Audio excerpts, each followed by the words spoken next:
Okay, we are all together today. We are in heavy times. We are all together. We're in one boat called Europe. My name is Michael Stahlut, and I'm really glad to have us all together, even if it's only online. And I do not feel you. I do not feel you. I could not hug you, and that is quite needed because in these times we need to hug ourselves, to understand ourselves, to taste ourselves, and we should hear ourselves. Hearing, listening, talking, that is the mode of today. We are together under the roof of the European Intermodal Summit. UIRR is hosting us. My name is Michael Stahlut. I'm the chairman of UIRR, and I'm really glad to have today spectacular guests, marvelous speakers, good-looking actors, and hot topics. Let me give you a short introduction, and I'm really keen listening and discussing today with you all the relevant intermodal topics. We have to safeguard combined transport, and I know that you listening, you the audience, you are with us, and you are quite keen also to get new insights about capacity, about techniques, about everything what is needed to talk about a bigger, greater combined transport ecosystem. I must say, being the chairman and being also responsible for one of the biggest intermodal operators in Europe, Europe is under reconstruction. That is clear. After 80 years of construction after the Second World War, it is normal that big monuments have to be reinvested, and that big bridges, that streets, and everything have to be reconstructed.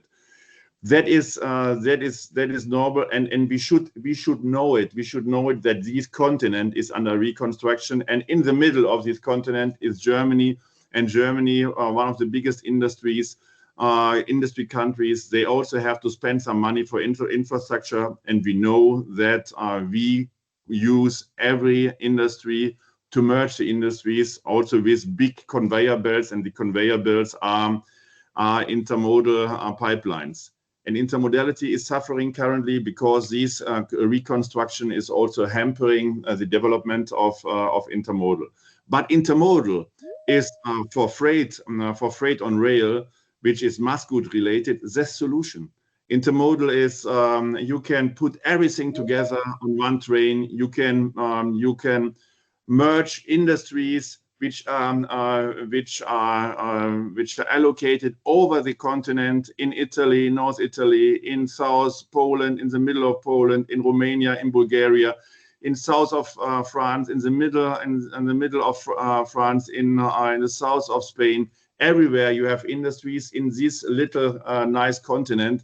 And we are the solution bringer as intermodal because we can merge and we can link these industries with good quality. Quality is needed, and therefore we need also good network providers. What is pretty clear and what we have to discuss about, and I'm really interested in listening to the various speakers, how to get good quality, how to safeguard our capacity also in times of reconstruction. How could we go further, and what do we need to safeguard capacity? For sure, it is not more night trains or passenger night trains in our network jeopardizing and hampering capacity during night, where we as freight are trying to team up industries and trying to link industries in Europe. I'm really happy to be with you today, and I'm delighted now to open the European Intermodal Summit, and hopefully we have some takeaways today. I'm secure, and the best takeaway is to get some insights from the European Commission. Magda Kopczynska, Director General DG Move, is with us, and now I guess, Magda, it is yours to take us on board of the ship Europe. And you may give us also some guidance in which direction is our boat Europe going, and how could we really be a solution as a combined transport ecosystem. And I'm keen listening to you. Thank you all. Magda, it is yours. Mikhail, thank you. Thank you so much. Very warm good morning to everybody. I had, as many of us do those days, a bit of technical issues here. Can you just give me a sign that you can hear me and see me? Hear me loud and clear and see me? Yes, We can superb, hear you Magda, and see superb, you. superb. Perfect. Thank you. Thank you so much. Thank you so much for inviting me to be here. I already am going to share with you a bit of a problem that I have because UIRR kindly offered 10 minutes for my opening remarks, and you gave me a zillion talking points and issues that you'd like me to cover. So I had two choices, either to keep the 10 minutes, but then miss half of the points, or cover all the points and not keep 10 minutes. And those of you who know me, you know what I chose. I'm not keeping the 10 minutes. I'll speak for longer. If you decide it's too long, you just cut me off and then you're done with me. But now on a more serious matter, I will start with a different point than the points you've asked me to talk to, because it's not only the European Intermodal Summit, but it is also 55 years since UIRR was founded in 1970. And over more than half a century, UIRR has been advancing intermodal transport in Europe. And I really want to acknowledge the solid partnership you have built with the Commission, with member states, with the entire community. And your deep expertise and your really constructive engagement have been invaluable as we work to transform and green Europe's freight transport sector. Now you could actually cut me off and then everything that you would hear from me would be the nice happy birthday message. But I hope you won't. We agreed that I will try to talk you through a bit where we stand with greening freight package, and also some other topics that have come up to the forefront in recent times.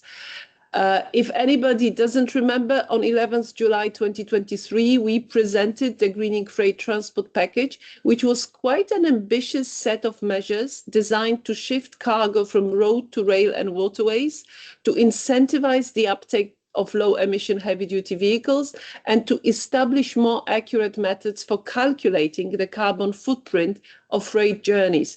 But what I also liked about this package was that we put cargo at the heart of that package. And we all know that we talk about transport a lot, but every now and then we have this tendency that we talk more about people than we talk about cargo.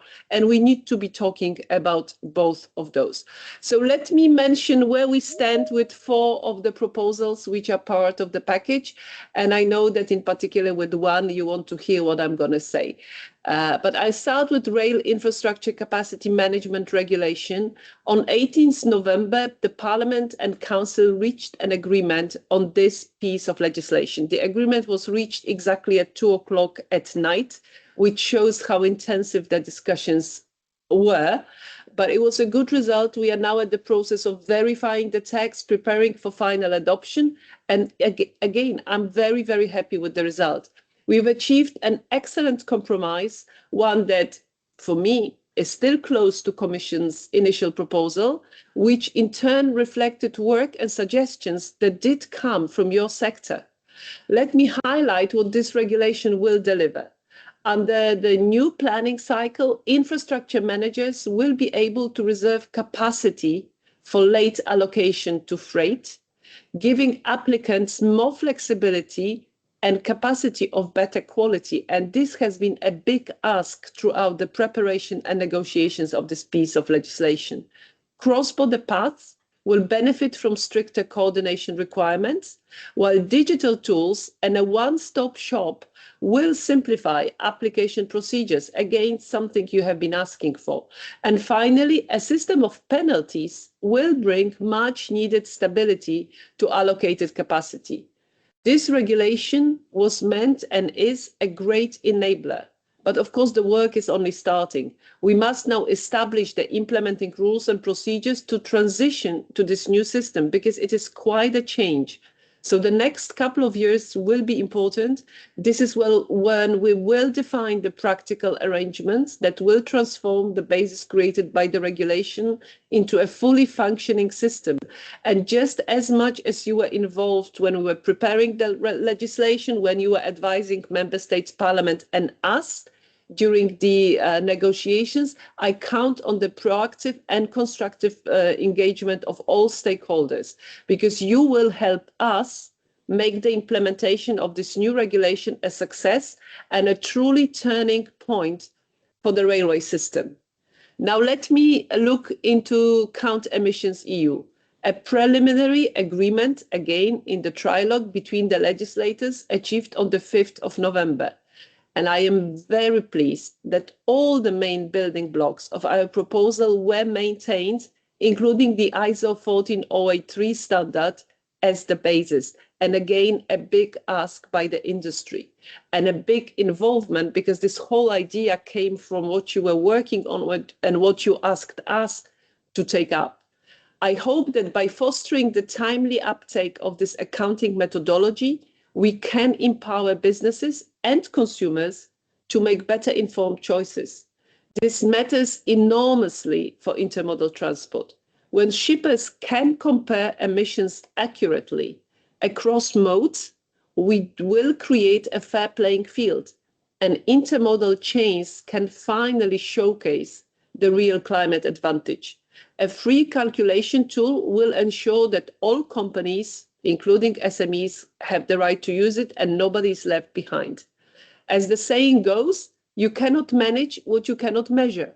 With Count Emissions EU, we give Europe and European businesses the tools to manage and reduce after having measured freight emissions. Now I will address Combined Transport Directive, which I know is a topic of great importance. In preparing the 2026 Commission work programme, we assessed all proposals, and I mean all proposals going also outside transport, that are pending with the Council and Parliament. Those that are either no longer in the general interest, show a lack of progress in the legislative process, or pose potential burden and non-alignment with the Union's priorities, have been proposed for withdrawal. The Combined Transport Directive revision is among them for the lack of progress in the legislative process.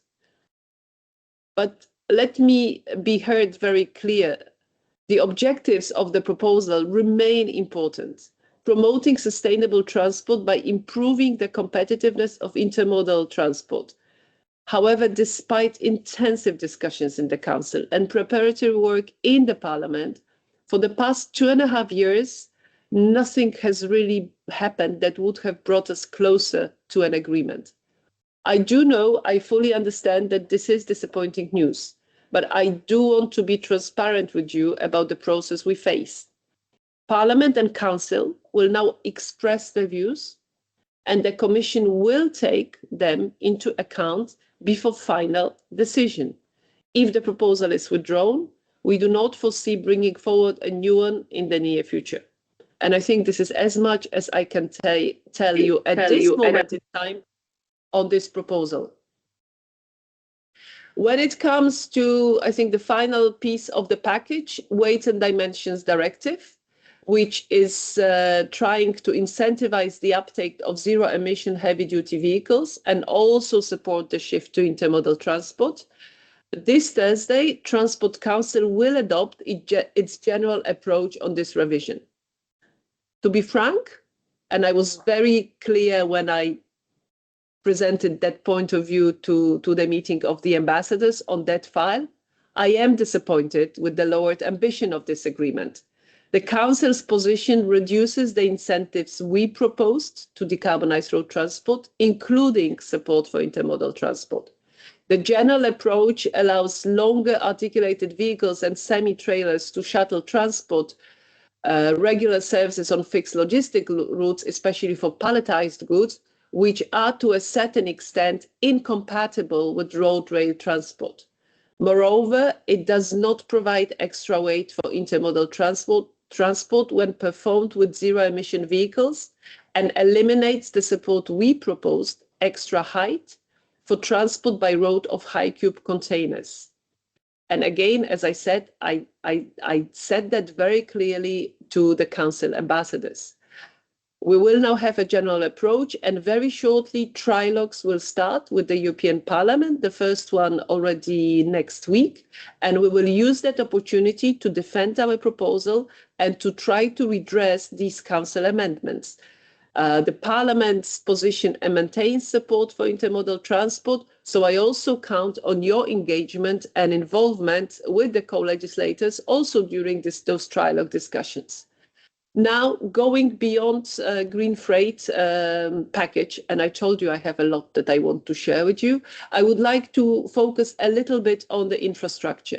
In the 2024 TEN-T regulation, we clearly provided a framework for ensuring that the infrastructure needed for seamless cross-border freight transport, especially on railways, shall be developed gradually, and now implementation of the TEN-T regulation is in full swing. Remaining bottlenecks, missing links, and capacity shortages on the TEN-T railway network, as well as when it comes to terminals, for which capacity throughout the network is lacking, but which are absolutely essential to achieve the modal shift, will be highlighted in the work plans of the European coordinators that they are now working on and which will be presented by July 2026. And I know that all coordinators, when they organize meetings for the corridor partners, they also involve stakeholders, they also involve companies. So again, it's important that you're present at those meetings and you also express your views when it comes to private businesses and companies. Once those work plans are in place, implementing decisions with clear timelines for projects addressing these shortcomings along the European transport corridors shall be drawn up by the end of 2027. I know it may sound long, but we are also looking at work of quite a considerable scale. We want to do it for the entire corridor in one go, because without addressing the full corridor, we are not really addressing the problem. But in parallel, member states are obliged to conduct a market and prospective analysis on multimodal freight terminals on their territory by July 2027. They must consider current and future transport flows, and they must consult all stakeholders. Again, this is your chance to speak up. Within 1 year, member states will have to develop an action plan on how the terminal network should be developed to meet market demand. Again, this is something that we have discussed with many of you on several occasions, and I'm very happy that the 2024 TEN-T regulation is so clear on that point. And I do count on your engagement in all those steps. And last but not least, a few words about Connecting Europe facility and the next multi-annual financial framework. As you know, a strong proposed transport budget of more than 51 billion euro for the new Connecting Europe facility is a part of the next multi-annual financial framework proposal. In that, 80 billion is currently envisaged, that's a proper word to use, for military mobility. I hope that member states will support such a strong final budget, given the needed investments to complete the core TEN-T network. The discussions are still ongoing. The final negotiations of the MFF budget are always tricky, but I really hope for a good outcome. And that brings me to another point. There will also be other possibilities to transport to fund transport on the MFF. The national and regional partnerships could be used for that. And I also hope that maybe under European Competitiveness Fund, I know there will be an envelope to finance transport. We'll need to see how all those things fall together. And the really very, very last point, and again, apologies for speaking for such a long time, but I have a lot to share. 2 weeks ago, we presented the military mobility package. There are several measures that will be important for you, and they look at elements that have to be put in place to facilitate quick and smooth movement of military people and military goods if needed.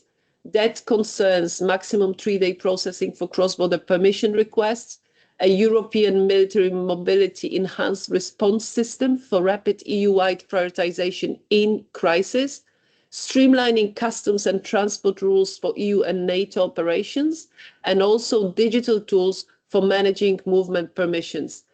There are many elements, as I said, that should be interesting for road and rail transport, addressing questions like oversight and overweight transport, as well as moving dangerous goods across the EU.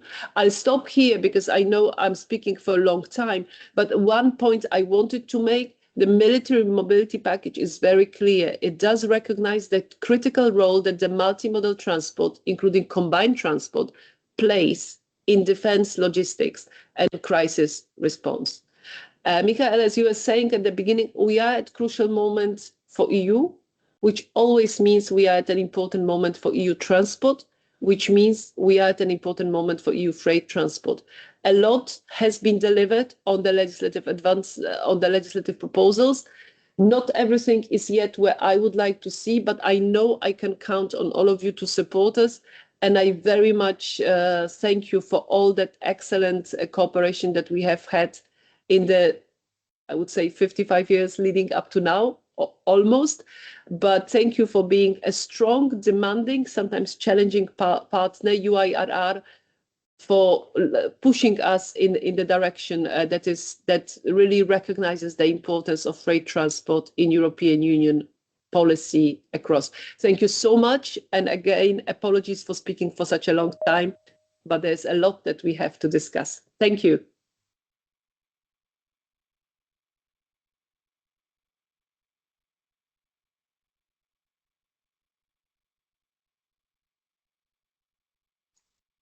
You're muted, Ralf. Thank you so much. I will take over from Michael. Thank you, Michael, and thank you, Magda.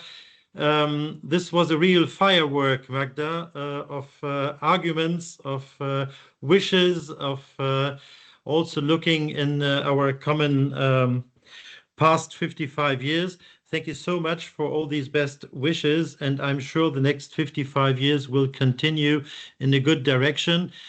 World is changing, as Michael said it, and we have to face it. And with your support, we will get the right framework in order to survive. I think this is really the main message. And Europe has to survive. And I think the solution for Europe to survive with competitiveness, with resilience, with military mobility, the answer is clear. It's combined transport. So thank you very much, Magda, for all your kind words. Thank you also for pointing at the more difficult parts. I'm sure that today in the Parliament there will be some direction taken regarding the Combined Transport Directive. At least the study is on the agenda of the Tran Committee. So let's see how we will go forward.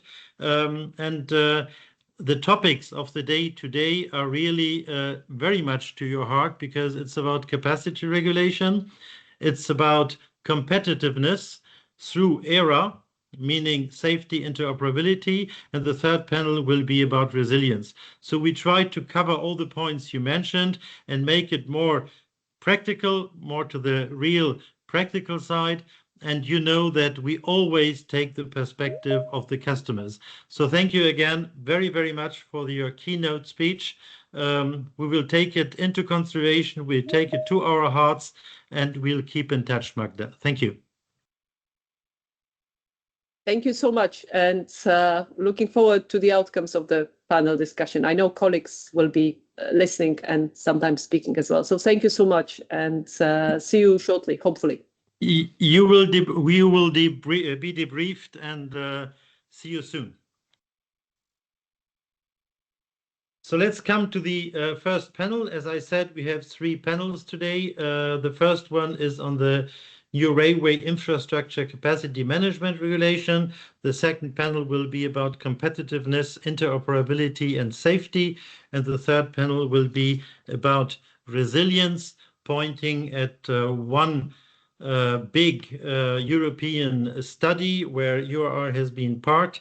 And it's about the rail ferry between Rostock and Trelleborg, and some other good solutions also for resilience and competitiveness. Let's start with the first panel. The first panel on the capacity regulation. It's about laying down the basics.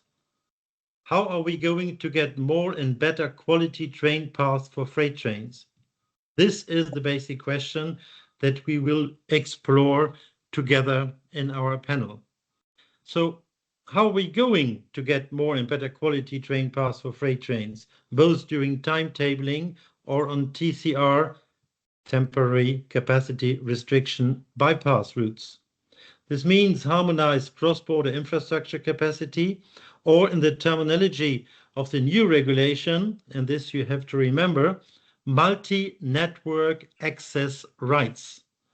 And this also entails the coordination of works and the design of bypass routes. UIRR and its associations peers turned to German Transport Minister Patrick Schnieder and DB Cargo Evelyn Paller in an open letter about the inferior bypass routes offered around sections of line impacted by the so-called Generalsanierung, now Korridorsanierung. They recently received a response, and this response confirms that no intention to change the practice is there. And we hope that the new capacity regulation will change this unacceptable attitude. So how will the new capacity regulation remedy the current situation whereby freight trains would be granted more and better quality train paths, especially of the cross-border type? I will start introducing the panelists. So we have with us from the EU Parliament, as Tilimetz could not come, Lena Weidefjall, and I think it's now time, Lena, that you little bit react and that you tell us what you did in the last years about this directive, regulation, because I think you were the one really working together with Tilimetz on the dossier, and congratulations for the outcome. And I think Magda was also very clear in this. Now it's about implementing it. But I think we have to look back at what you did. And please, in a few sentences, just tell us what the main takeaways are for you, Lena. Okay, thank you very much and good morning to everyone. Yes, unfortunately, there was a last-minute change in the agenda of Tilimetz, and she had to share another meeting at this very same time. So she's very sad to miss the conference, but she sends her apologies and greetings also to everyone. And indeed, as I have been negotiating the file on technical level on her behalf, I'm happy to give my views on the outcome. So finally, after 1 year of negotiations with the Council, on 18 November, we had an agreement on the railway capacity regulation. This is a very important legislation, especially for the freight sector. And just to assure you that from the Parliament side, we have worked really hard during the negotiations to ensure more European harmonization and also coordination. It's not been so easy, but given that the starting points, the positions of the Parliament and of the Council, they were really far apart.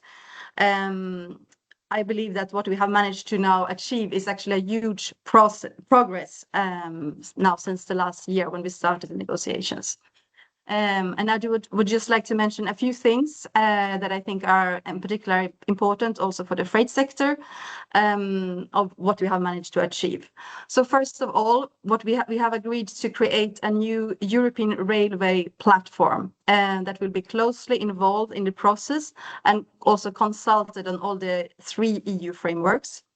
And through this platform, railway undertakings or operators, rail associations like UIRR, for instance, will be able to make your voices heard and also to give your views from a market perspective. So we think this is a very good outcome. Second point, to ensure that the 3 EU frameworks can become legally binding. We also agreed on a completely new architecture that will ensure that if ENIM does not adopt the frameworks, or if the framework for any reason are not good enough, the Commission will be able to adopt an implementing act. And this is a major achievement, actually. And this will ensure that the most important parts of the frameworks can become legally binding, and then will be also harmonized across the EU. Thirdly, we managed to find a compromise solution for the member state strategic guidance, where we give member states a possibility to give binding strategic guidance. But there is a safeguard clause that leaves infrastructure managers sufficient operational flexibility. And we also ensure that infrastructure managers will now have to implement new socioeconomic, environmental, and operational criteria when they are assessing alternative partitioning options and in conflict resolutions. And this should ensure a more optimal and transparent use of the infrastructure. And another point is that we also agreed on a new European Advisory Performance Panel, APP. And this panel will review the performance and also monitor the implementation of the frameworks at EU level. And finally, in the last trilogue, we also agreed on the new penalty system. The final agreement introduces a capping of the penalties, which, as you probably know, the Parliament was opposed to. But the deal ensures that the penalties can reach a sufficient high level to become effective.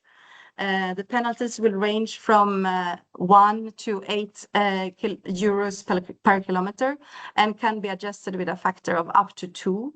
So that means that the penalties can actually reach up to 16 euros per kilometer, which is more than the highest penalties that exist in any country in the EU today, which is 12 euros, by the way.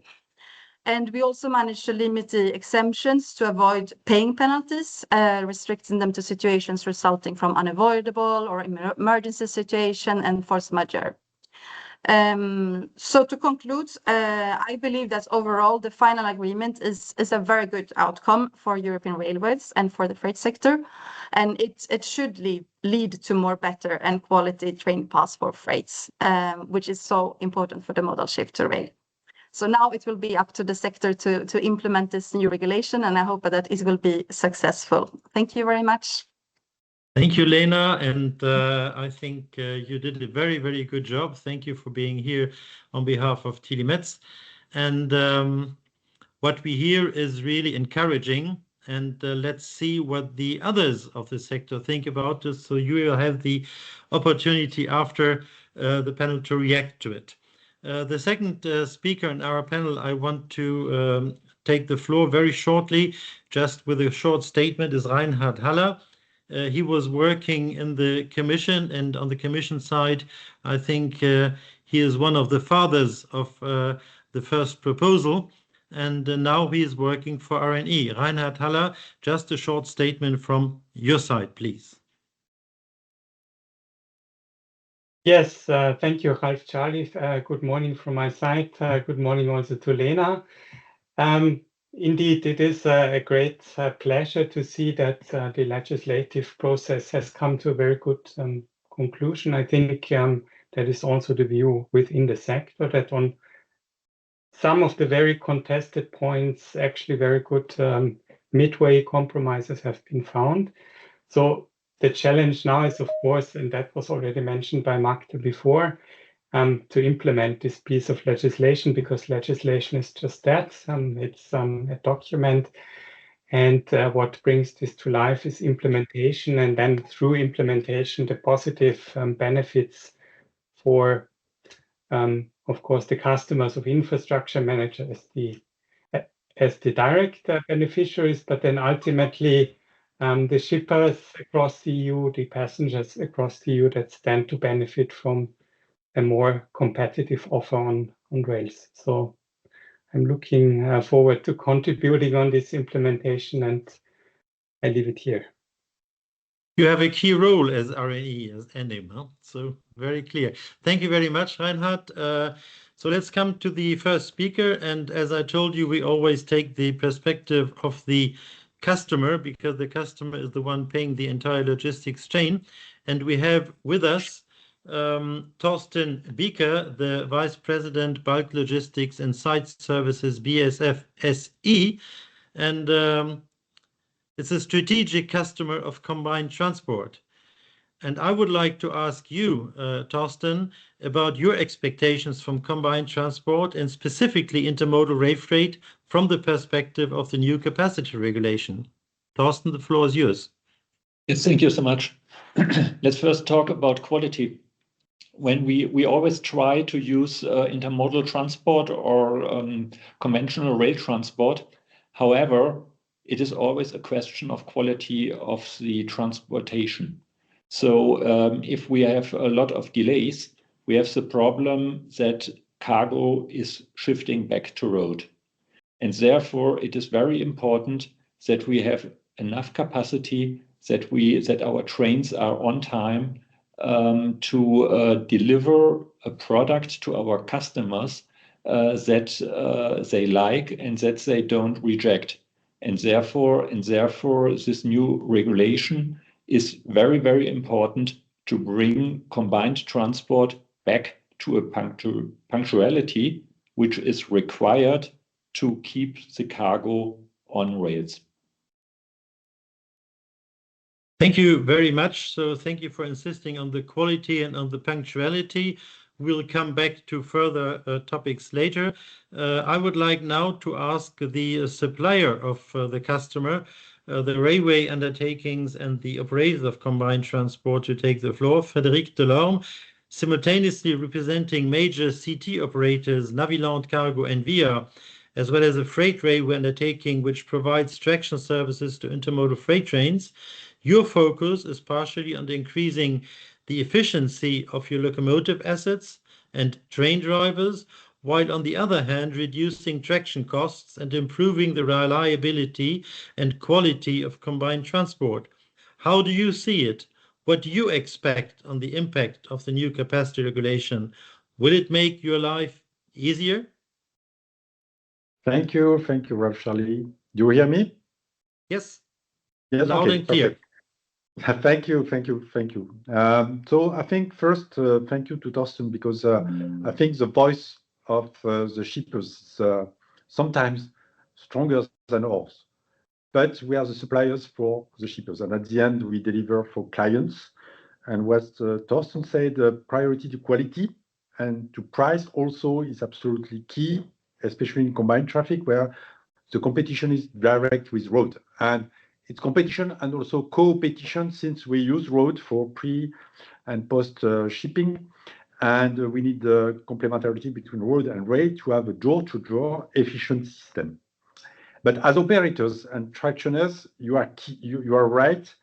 The main asset for us is not the locomotive, it's not the wagons, it's the pass. Because the pass inherently contains the performance in terms of service, transit time, in terms of reliability, what Thorsten is expecting, and also in terms of rotation and traction rotation of the locomotives and the wagons, and reduce the cost of the assets on the tracks, because the rotation is key for the performance, economical performance, and the price has to be competitive with road. So for us, the quality of pass is absolutely essential. For that, we need a good network in Europe. That means, of course, we support refurbishment and so renewal of all the networks in Europe, in Germany, in France, everywhere. But during this period, we absolutely need stable train paths for our clients. And the multiplication of instability of TCRs at the moment is a key critical problem. We need to increase anticipation and coordination, and for that, we expect that this new regulation will be useful for multi-network capacity, to coordinate works across borders, to provide alternative railroading with equivalent parameters, and to monitor the progresses for the clients. We are clients of the infrastructure manager, but for all clients, for BASF and the others. So my statement is, the basis is good. Now, devil is in the details. So let's go to the application documents, because, for instance, for rail freight, we would like to have a deadline for final train paths delivery, which becomes 4 months in 2027, maybe 6 months in 2032. Today, it cannot remain 1 month. This instability for our clients, the confidence in railways cannot support a 1 month anticipation for potential change in the delivery time. And second thing, we need to have a clear vision on the rhythm of works, especially on corridors. We fully agree with the need of maintenance, but when it destroys values for us, I will insist on that. It can kill our companies.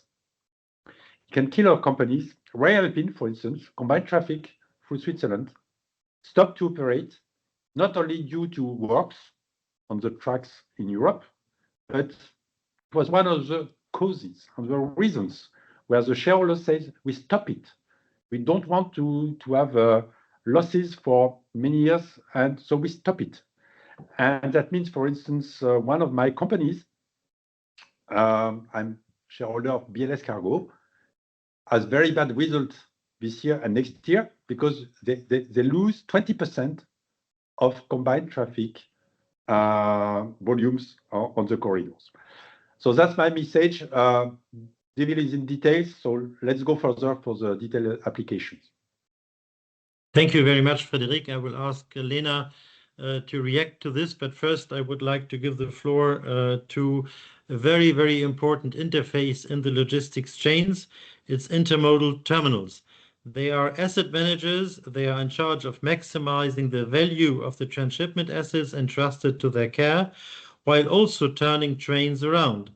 The new capacity regulation should increase the number of intermodal freight trains, as well as should ensure better quality performance. How prepared are terminals for this? What do you expect from the new regulation? For example, storage tracks, marshalling yard access. Ben Bernard, the floor is yours. Thank you, Charlie.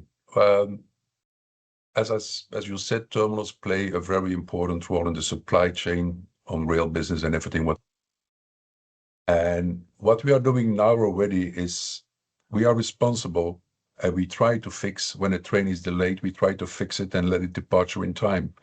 That's a little bit the role of the terminals, but for that, at this moment, we take a buffer, meaning we give slots of 8 hours, 10 hours for a train arrival and departure.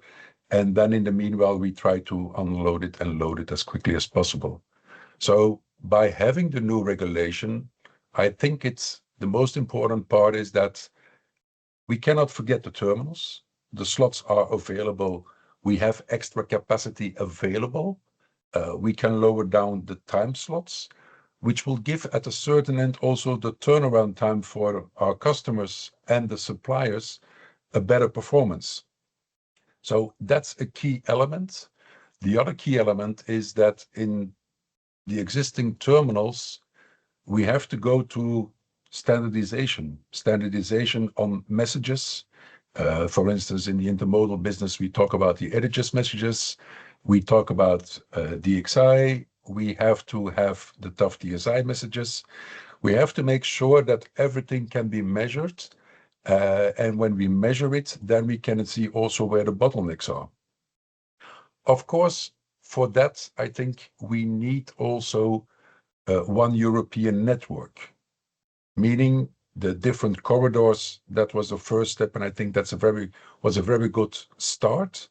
But going up to one single European network where a number of things are centralized, this will give us a boost, and this will make sure that delays can be adjusted, that everybody knows exactly in the different member states where works are going on, that diversions can be made in planning.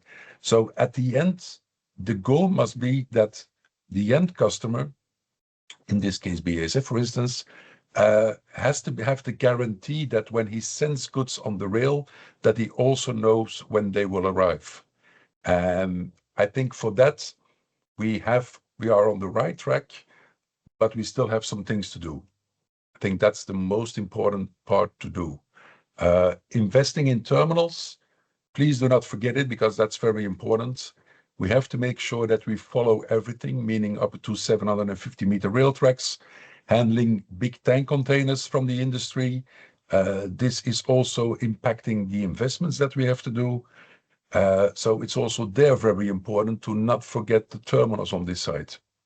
I think that was what I wanted to react to this. Thank you. Thank you very much, Ben. Thank you for mentioning the bottlenecks that have to be identified. And thank you also for insisting on the role of terminals in the supply chain, because I think we have reserve of capacity of 15 to 20% due to the bad quality we have today. And I think it's a very important leverage. And if the quality is good or not good, you can mainly see it in the terminals. Before I will give the floor to Lena, I would like to remind the audience that you can ask questions in the chat in writing. But Lena, now please react to what you have heard so far. Sure. No, thanks everyone for your input, and also hello to Reinhard. Nice to see you again. Now I can maybe start talking a bit more about the new penalty system, because indeed this system it doesn't exist today. It exists in a few countries, but now we will have it across the EU. And this will actually ensure that both infrastructure managers and RUs will avoid canceling in the last minute. And now we have organized this system so that if you cancel a train path a lot of time in advance, then the penalty would be really low. But if, for instance, the infrastructure manager would cancel the day before, the penalty should then be much more higher. And we think that this should be dissuasive, and it will make infrastructure managers less keen on cancelling train paths. So we hope that this should be effective. That's also something that we got into the tech, that it should be an effective system, and the penalties should be dissuasive furthermore. Also, when they calculate the penalties, they should also take into account, for instance, the quality of the alternative train path, so the distance or other technical characteristics of the alternative. So if it's a very bad alternative, then the penalty should also be higher. So we think that's something good.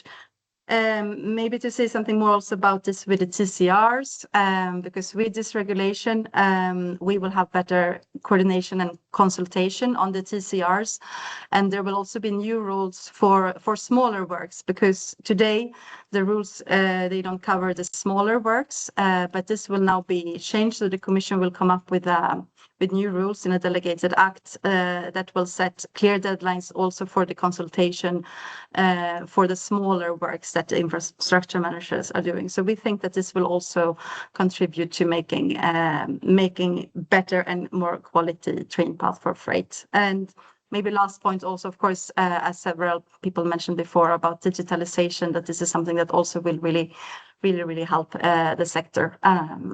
Okay, that's maybe it for now. If you have any more questions, I'll see what I can.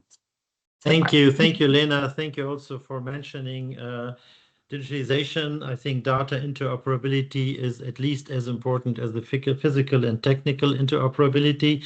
Thank you also for mentioning that there is hope for the TCRs with a better coordination and consultation. And of course, the new penalty system, we will see how it will work. There are some questions, but these will be solved as well. So thank you, Lena. Let's come to Reinhard again, coming from RailNet Europe now, overseeing the implementation of the regulation and preparing to set up the European Network of Infrastructure Managers, the ENIM. What do you expect? How quickly will the new regulation be implemented? How soon will it contribute to granting more and better quality train paths to freight trains? And what is the biggest challenge in revamping the multiple decade-old European way of capacity allocation? Reinhard, tell us. Yes, so indeed, all of this is, of course, a major challenge. That's clear. I want to separate my intervention in implementation and in when will the effects be felt, because that was the second thing that you were asking for, Ralph, Charlie, and I think that is what everyone actually is interested. But obviously, in order to reap the results, you need first to invest, and that is indeed the implementation phase.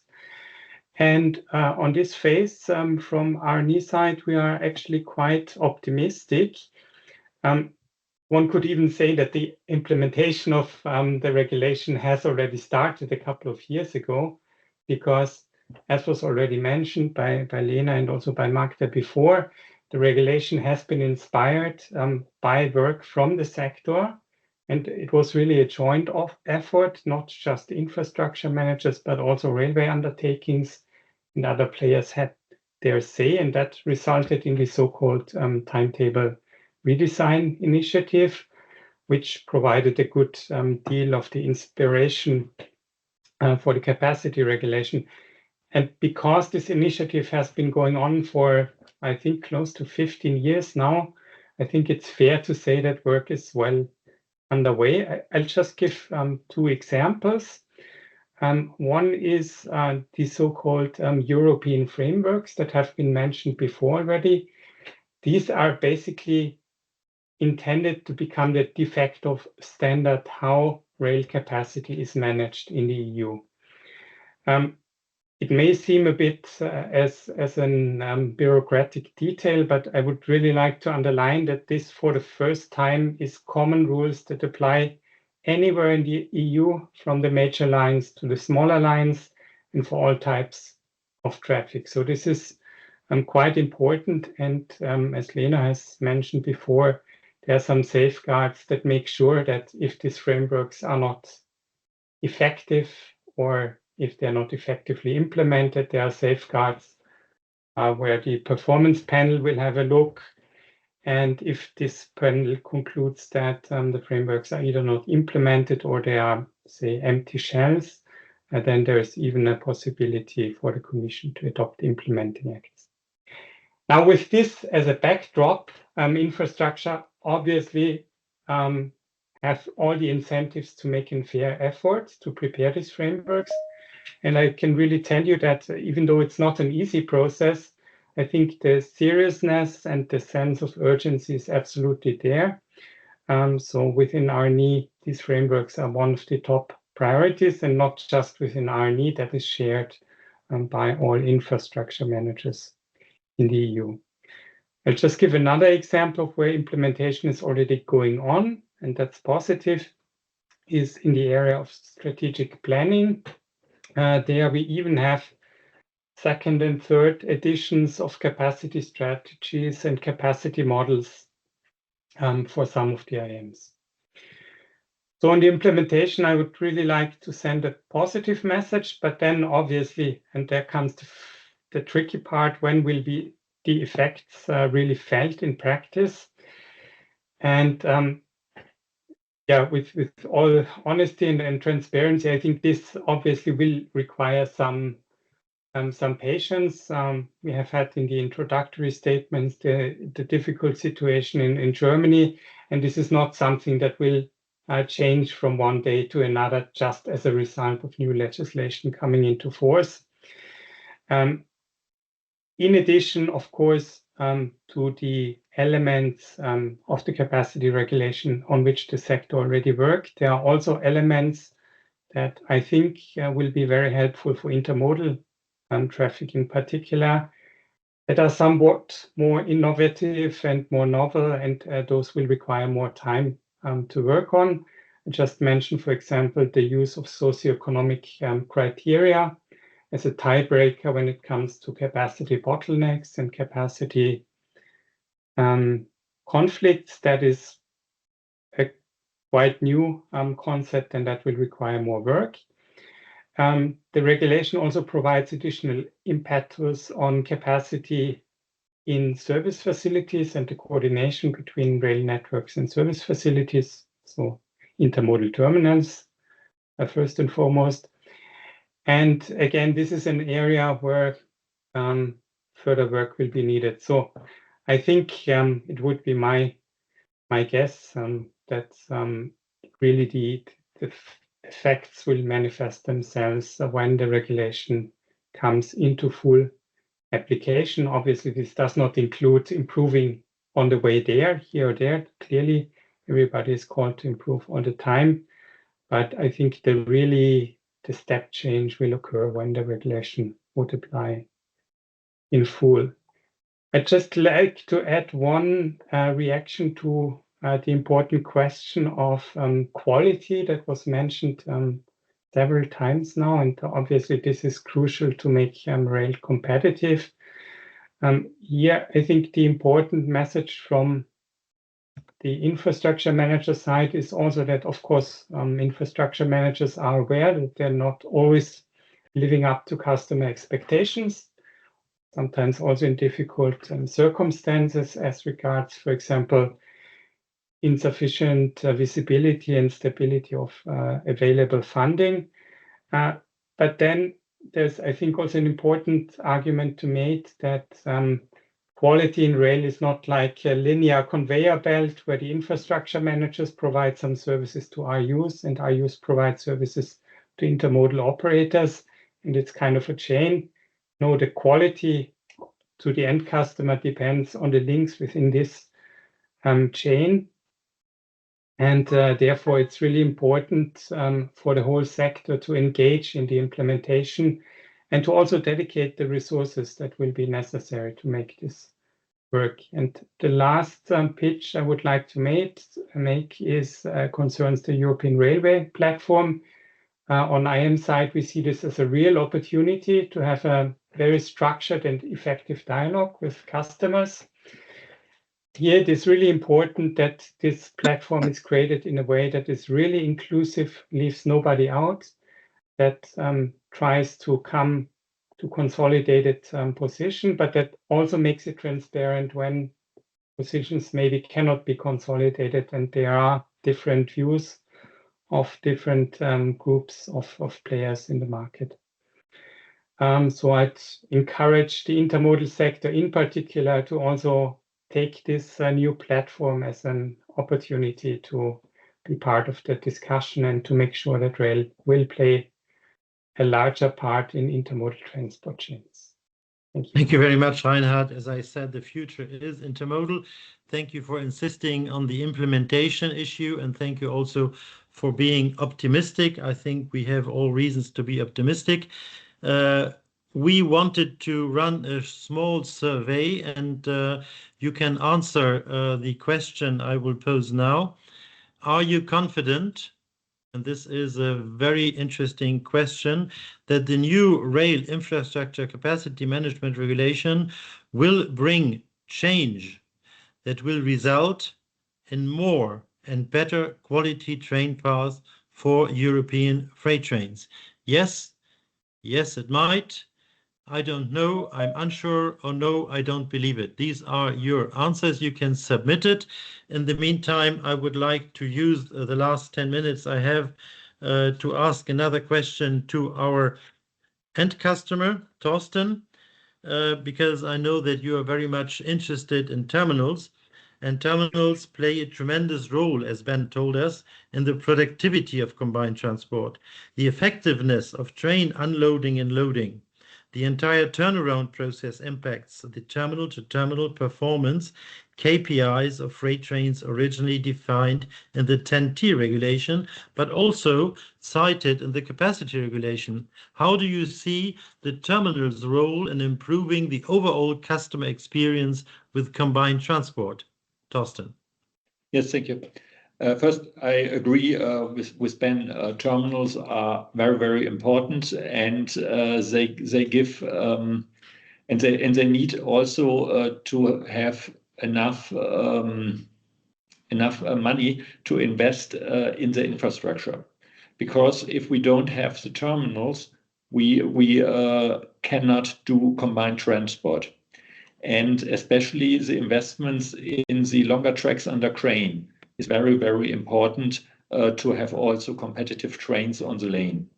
Second is we should not see the terminals only as an area where you move the container from road to rail. It is a total logistic service area.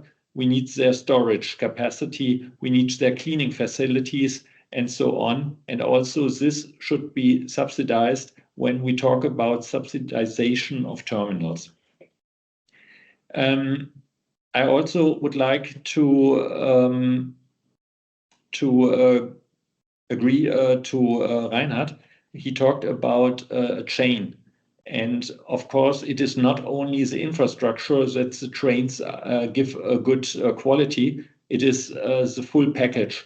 It is the railway operator, it is the locomotive which must be available, and also the log driver which must be available. All this together form the good product. However, we need here the capacity on the lanes, we need the capacity in the terminals, and we have really to stress on this. Last point I would like to give is we should also think about priority of passenger trains. Is this really needed on the network? Because if I have a passenger train which drives with 200 km per hour, it is clear that this should have priority. However, if we talk about commuter trains, which just run the same speed like intermodal trains, why get they priority? And here we may need also to adapt the rules that we work with one speed, the commuter trains and the intermodal trains and the freight trains, which gives at the end more capacity in the net. And my last point is we should also not forget that we have in rail, in cargo, that we need often very short access to the net because we have unplanned events. We have low water on River Rhine. We have unplanned shutdowns of plants. And then we need to drive additional trains. And here also some spare capacity is required for this short notice trains to have them, which are really important for a good intermodal and also cargo network. Thank you. Thank you so much, Thorsten. I think, again, quality is the topic, and you have to have a look at the total logistics area so that funding of terminals should also include other assets. I think this point is very valuable. We need availabilities, and on the passenger trains, it was very good to hear that it's a matter of speed, and that we need better quality train paths also for freight, but it's also, I think, a problem of the train length. This can be added to the speed issue. And of course, the short access to the net that is needed is very, very clear. So the expectation of the customer has been made clear. Frederick, you can directly react to this. Rail freight corridors were invented in 2013 to conduct harmonized capacity management, coordinate works, plan the corridor development, and facilitate the issuance of corridor train paths. New capacity regulation, will INIM and the new regime assume these roles, and what should member states pay attention to during the implementation, during the rollout? Frederick. Yes, thank you. So, of course, corridors are absolutely key, and the TNT corridors, on these corridors, we wish the link with railway users in the TNT corridor structure to remain. So in the future, there will be a connection between ENIM, representatives of the infrastructure managers, and the new European railway platform. And we need, as combined transporters or transport operators, to convey clear demands and requests through a very efficient interface with NEM. So that's our homework, I would say, as operators of combined transport in this new organization with the European Railway Platform. What I would like to highlight is 2013, it was 12 years ago. It's a lot. And now we are seeing this new capacity management regulation will be applied in 2031. That means almost 20 years to obtain progress. That's something which address the speed in this sector to deliver. So what we would like in between is to find a way to implement some of the principles of the directives inside this European Railway Platform, in priority on corridors and in priority on combined traffic, just to focus on that, such a way all the sector will progress. I'm convinced that the conventional traffic for freight will progress if we progress on corridors, international corridors, and focus on international corridors and combined traffic. This will be the locomotive of the transformation. And I have a comment to the discussions about penalties. Of course, it's a progress to have penalties, potentially penalties in the regulation. But the most important is not penalties, it's real quality of service. Okay, penalties is a compensation of something which is very bad for our clients. And the risk is that it will be considered by the European Commission, maybe the Parliament, that with this, I would say, market regulation, with contracts with penalties, everything will be okay. But what is important is to measure the performance and to monitor it on these corridors. My demand will be that maybe Telemetz and Magda Kopczynska would take into account this demand to put a yearly publication and regular measure of the KPIs, of the performance of the capacity delivered by the infrastructure manager at European level on the corridors, and the performance of these KPIs should be shared with the RUs as clients of the IM. We need that absolutely, otherwise penalties will not absolutely represent the compensation of the disaster of less capacity, less quality of service. That's a proposal. So if you could say that to Telemetz, and I'm ready to discuss with her if necessary as chairman of Rail Freight, president of Rail Freight Forward since 1 month. We will take it up, Frédéric. Thank you very much. So corridors are key. It takes far too long.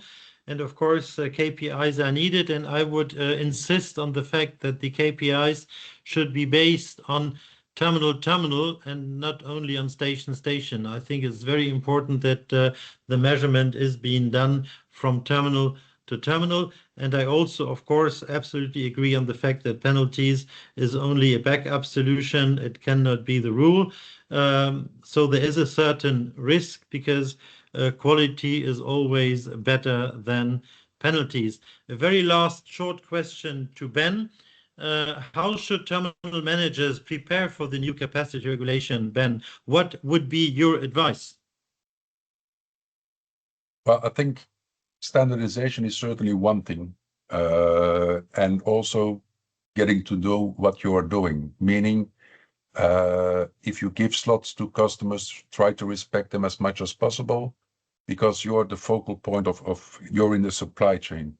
Another thing which I wanted to point out was that if we talk about penalties, we have to make sure that these penalties don't go towards the customer, in this case, mostly the intermodal operator.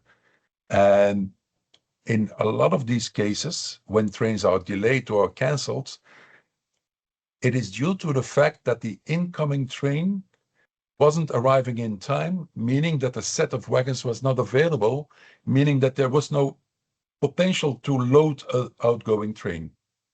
So in that case, if you have cancellations and you get a penalty towards the railway company, they will invoice it towards the intermodal operator, and the intermodal operator will say, I have no impact on it because my incoming train wasn't in time. So also on that side, we have to be very careful on penalties, as said before. It's very crucial. And there is a lot of data available. Terminals play a crucial role in it. We have also the data, but also in the complete planning of a train, as Charlie said, we have to go really towards terminal. Involve them from the beginning in everything that's being done, and we will find solutions. We will make sure that it happens. But communication and working together, all stakeholders have to do, because otherwise it will not work. Thank you. Thank you very much, Ben. In the meantime, the survey has been closed. And while we are showing the results of the survey, I would like to give the closing word to Lena. after all you heard. I think what we can say is that you did a very good job. Also regarding this compromise on the strategic guidance, I think it's a good way forward. But what would be your conclusion? And then we hand over to Uwana from ERA, who is already with us. But please take time to tell us what you would say, what your conclusions would be after having listened to the market. Lena. Thank you. Thank you very much. And thanks for all your input. And it's of course, I agree with you and many of the things that you are saying. It's also some things that we have tried to really work hard on in the negotiations. But of course, it's a compromise and we didn't reach all the way. But I still believe that we really made a huge progress, as I said in the beginning. So yeah, just a few comments on what was said. It was mentioned about priority rules. I believe that there will be this new, as I mentioned, socioeconomic and environmental criteria. And this will help setting out more clear and transparent rules for when deciding between different capacity requests. And these will be common rules throughout the EU. Secondly, on the implementation, yes, it will take more time than we would have hoped. We would have liked to have it started now, next year already. That was not possible. But what will happen now is that, of course, ENIM now will start to work on the frameworks, and after it will take 26 months or so, the frameworks should be ready. And then after that, also the new planning process will start. And it's, as you know, it's a planning process of 5 years. So it cannot happen tomorrow. The first timetable will be the timetable of 2031. We could not make it much sooner than that, but the work will start already now.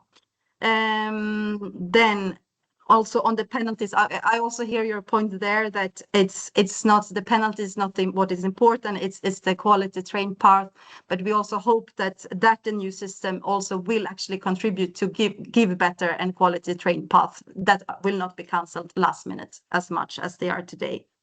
And on the monitoring of the performance, we did get there the performance advisory panel, and I hope that this one will also help to contribute to monitor the performance at EU level. And there will be the performance review report that will be interesting for everyone to read, I'm sure.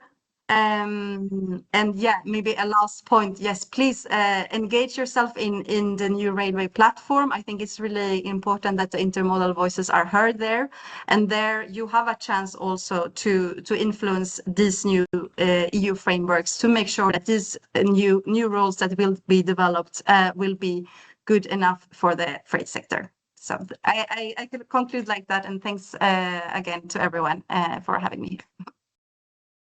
Thank you, Lena, for this very clear conclusion. Of course, UIRR will be involved in ERP.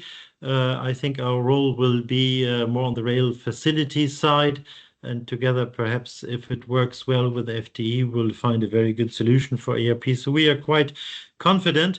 Thank you to all the panelists and the results of the survey. I think you have seen it. Can you show it again, Matthäus? The results of the survey, it's a bit mitigated.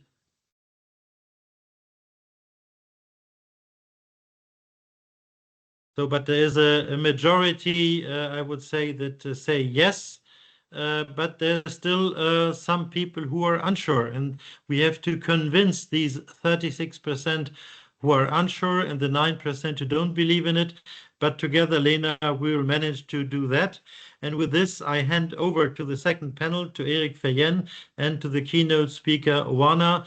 Welcome, and thank you again to all the panelists in the first panel.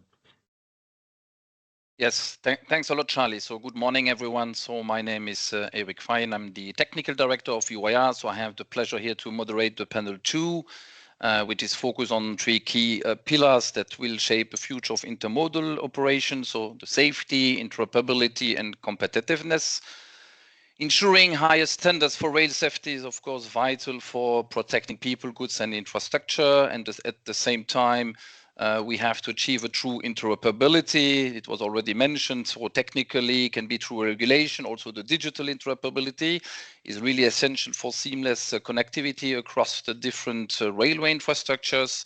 And finally, that's the third pillar, intermodal freight transport based on rail must remain competitive with road transport to secure its role as sustainable alternative.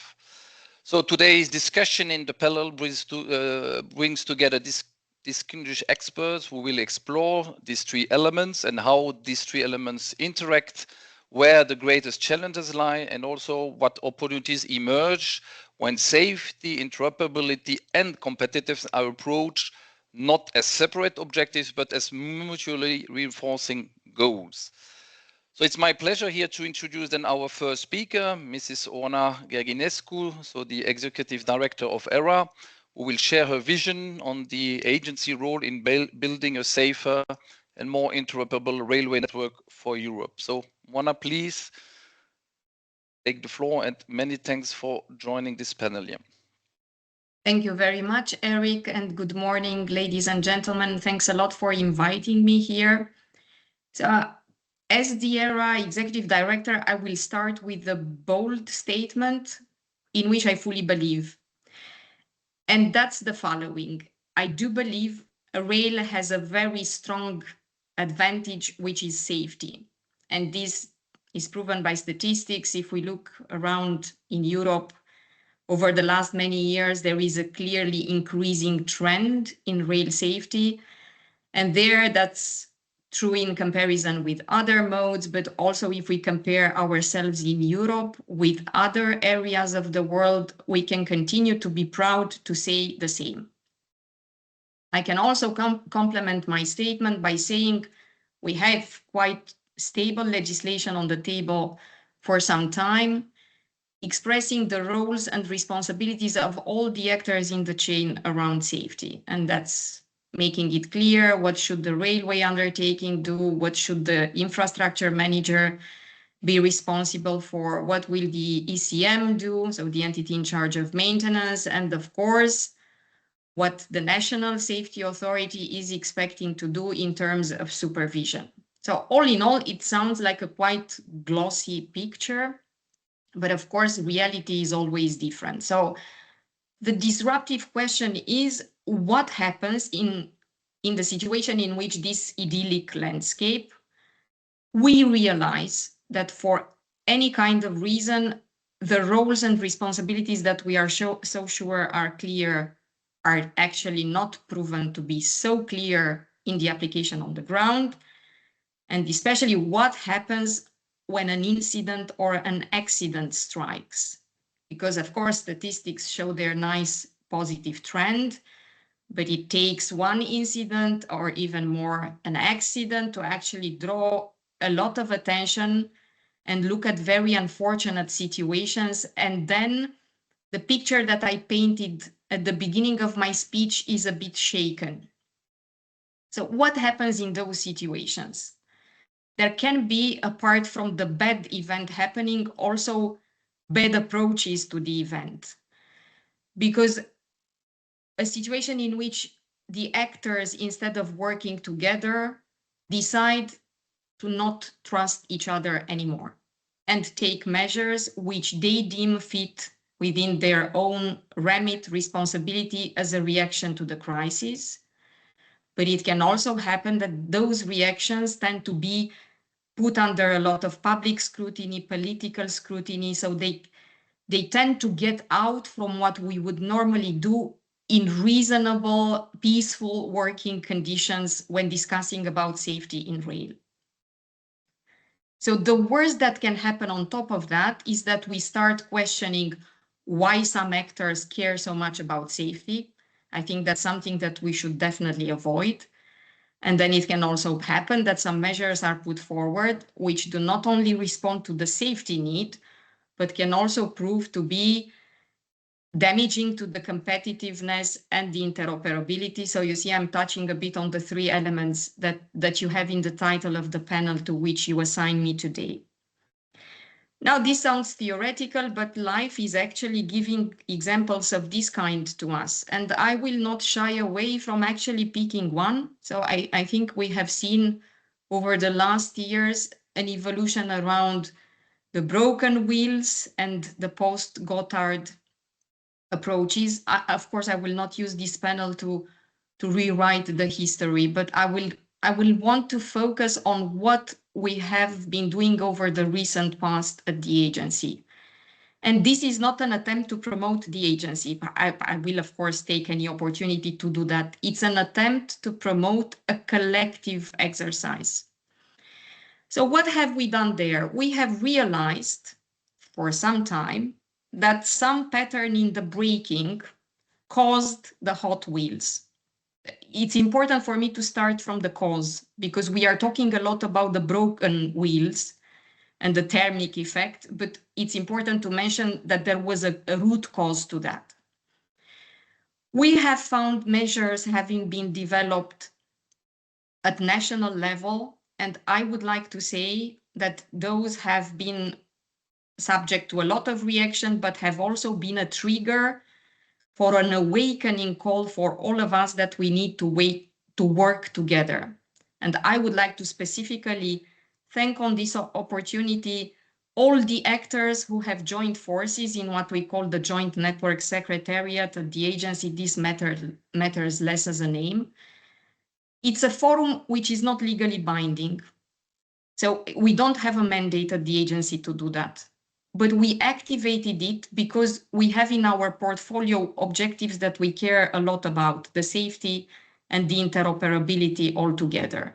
So we had the trigger of those measures, and we have had very positive reactions from a number of organizations to whom we said it's better if we work together rather than individually pursuing in silos in this kind of lost trust effect that I was describing before. And the call that we made around was very positive. Not that this would be a KPI of success, but we have 70 experts with very good expertise covering really the wide range of relevant stakeholders talking to each other around a topic which created a lot of disruption.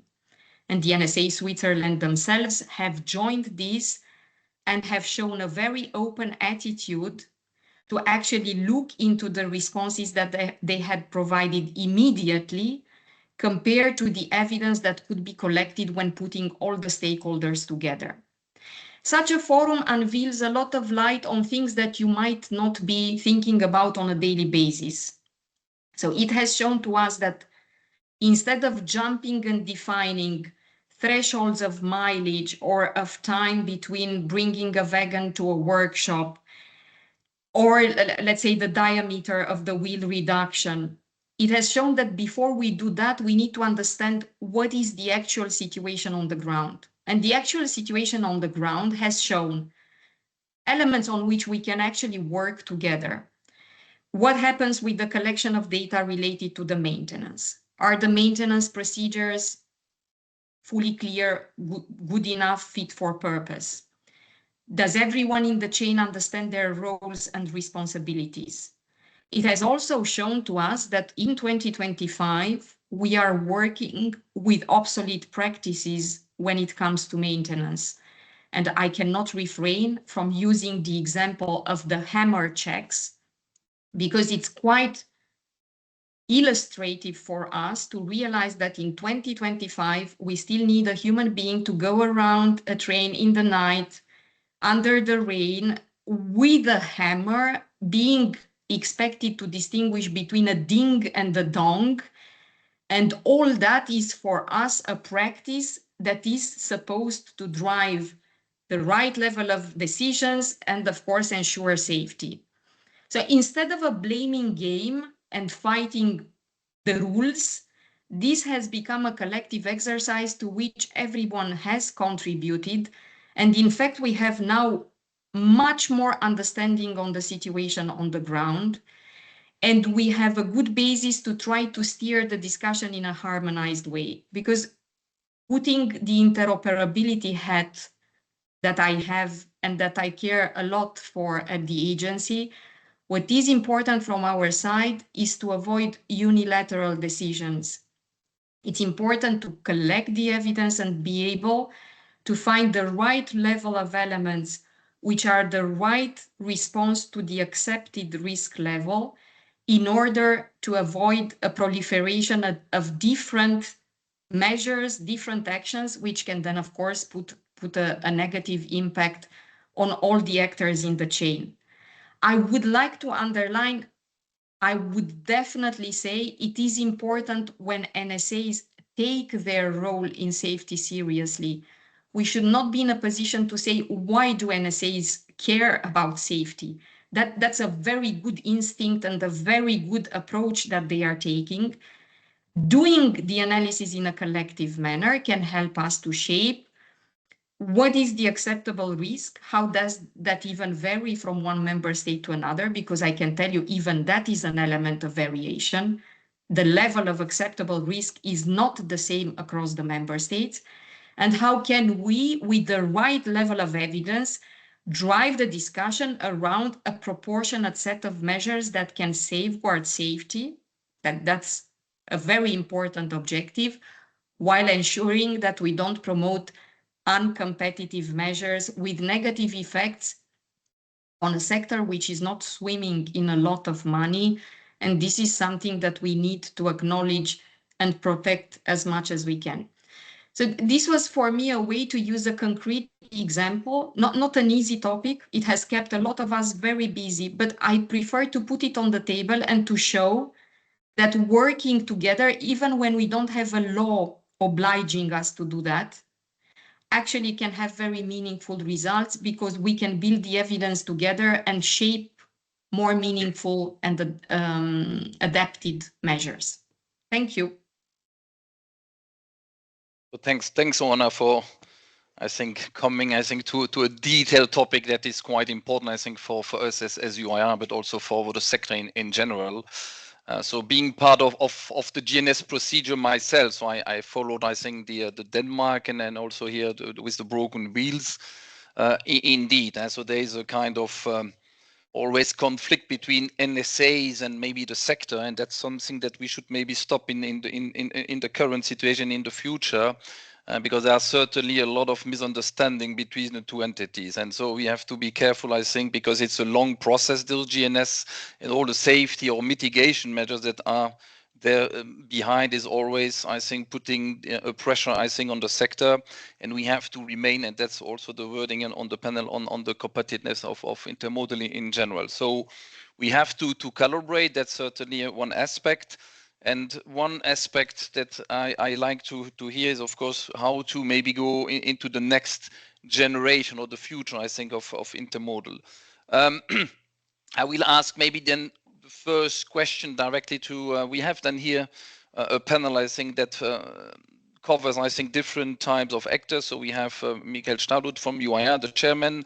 We have Johan Grothkarsen from Samskip, logistic providers. We have then Alexei Belayev from Tatravonka, the one of the wagon manufacturers in Europe. We have Mr. Peter Reinshagen from Ermewa, the leasing company. And then we have another wagon manufacturer represented by Anna Samsonova from the law industry. I will maybe raise the question directly to you, Johan. You are the head of rail network at Samskip. So Samskip is an international logistic and transportation company specializing in intermodal freight transport across Europe and beyond. The balance, so the question is, how can the intermodal freight sector keep today's safety standards without compromising commercial competitiveness? And what concrete steps are required to achieve this balance?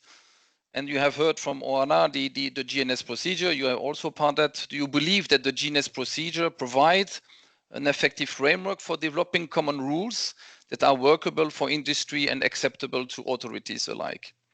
So, Johan, please take the floor. Yeah. Thanks, Eric, and good morning to all of you.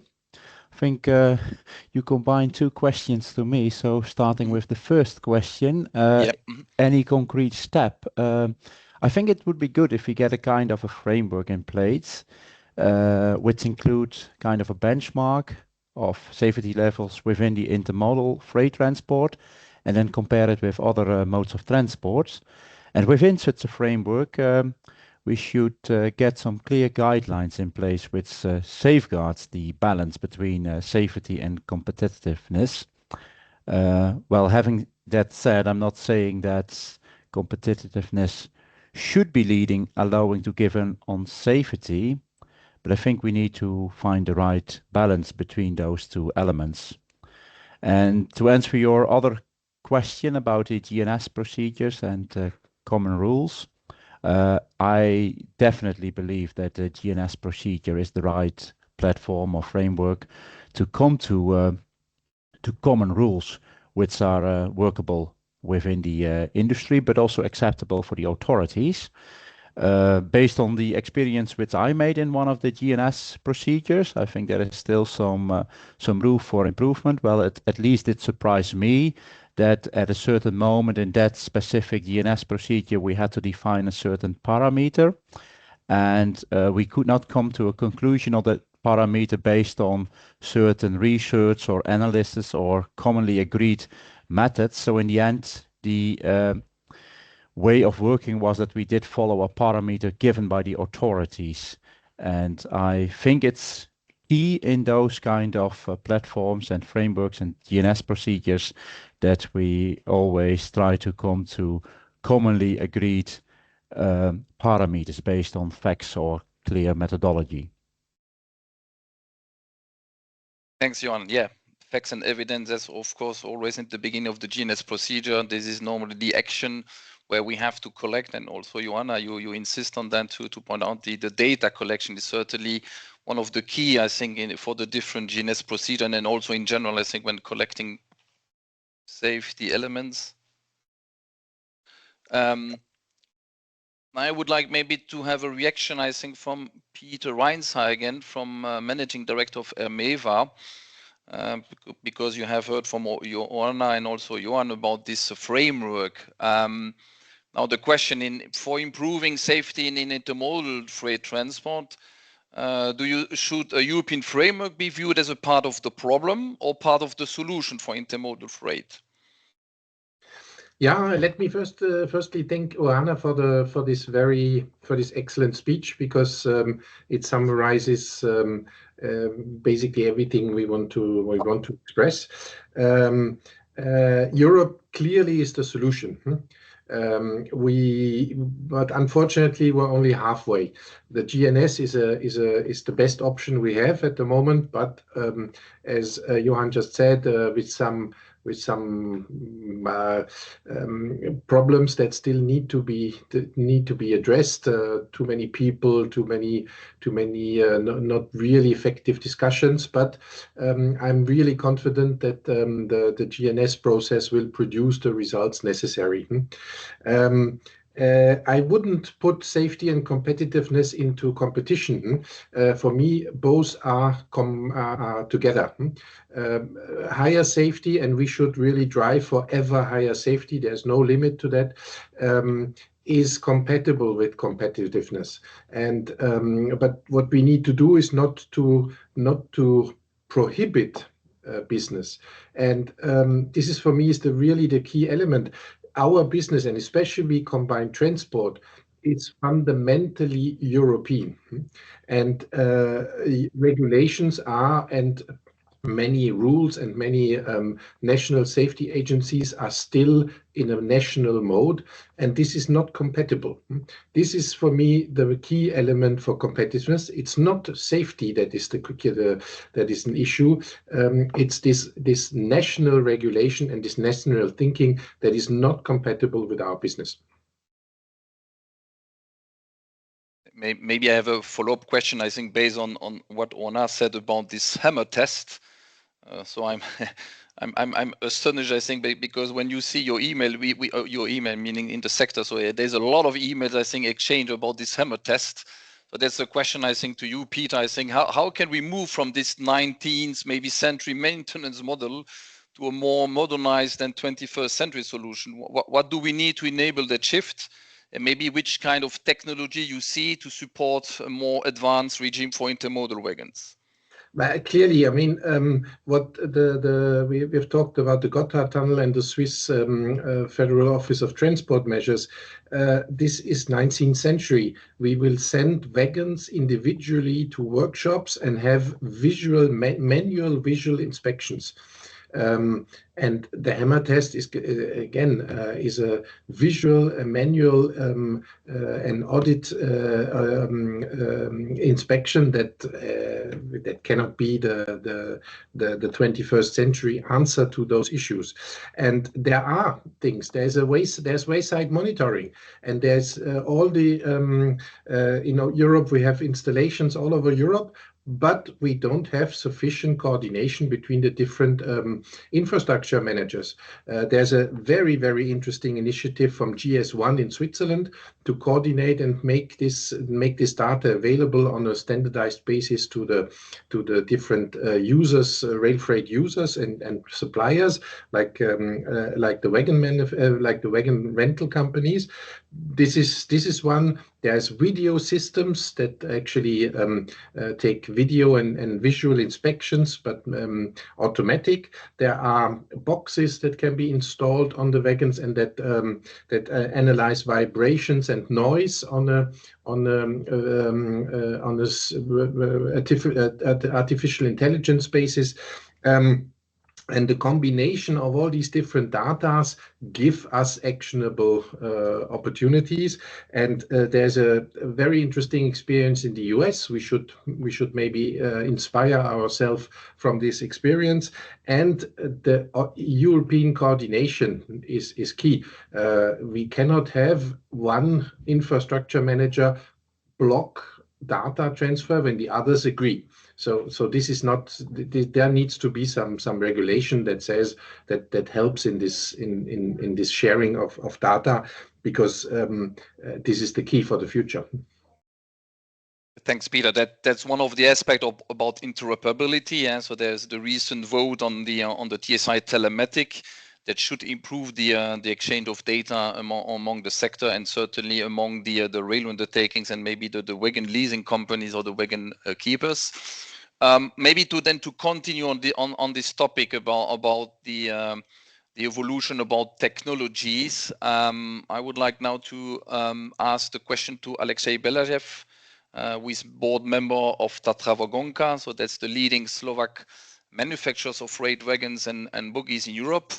How, as a manufacturer, are you evolving the wagon design to address this emerging safety risk in intermodal freight? And to what extent do digital monitoring systems influence your design decision? Thank you. Good day to everyone. I'm very happy to join you. So I would maybe answer in a different way. I would say, what are the demands from the customers, from the market?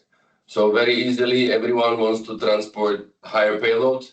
They want to go with the higher speeds, and they want to have lower maintenance costs. I mean, to be very, very easily put out.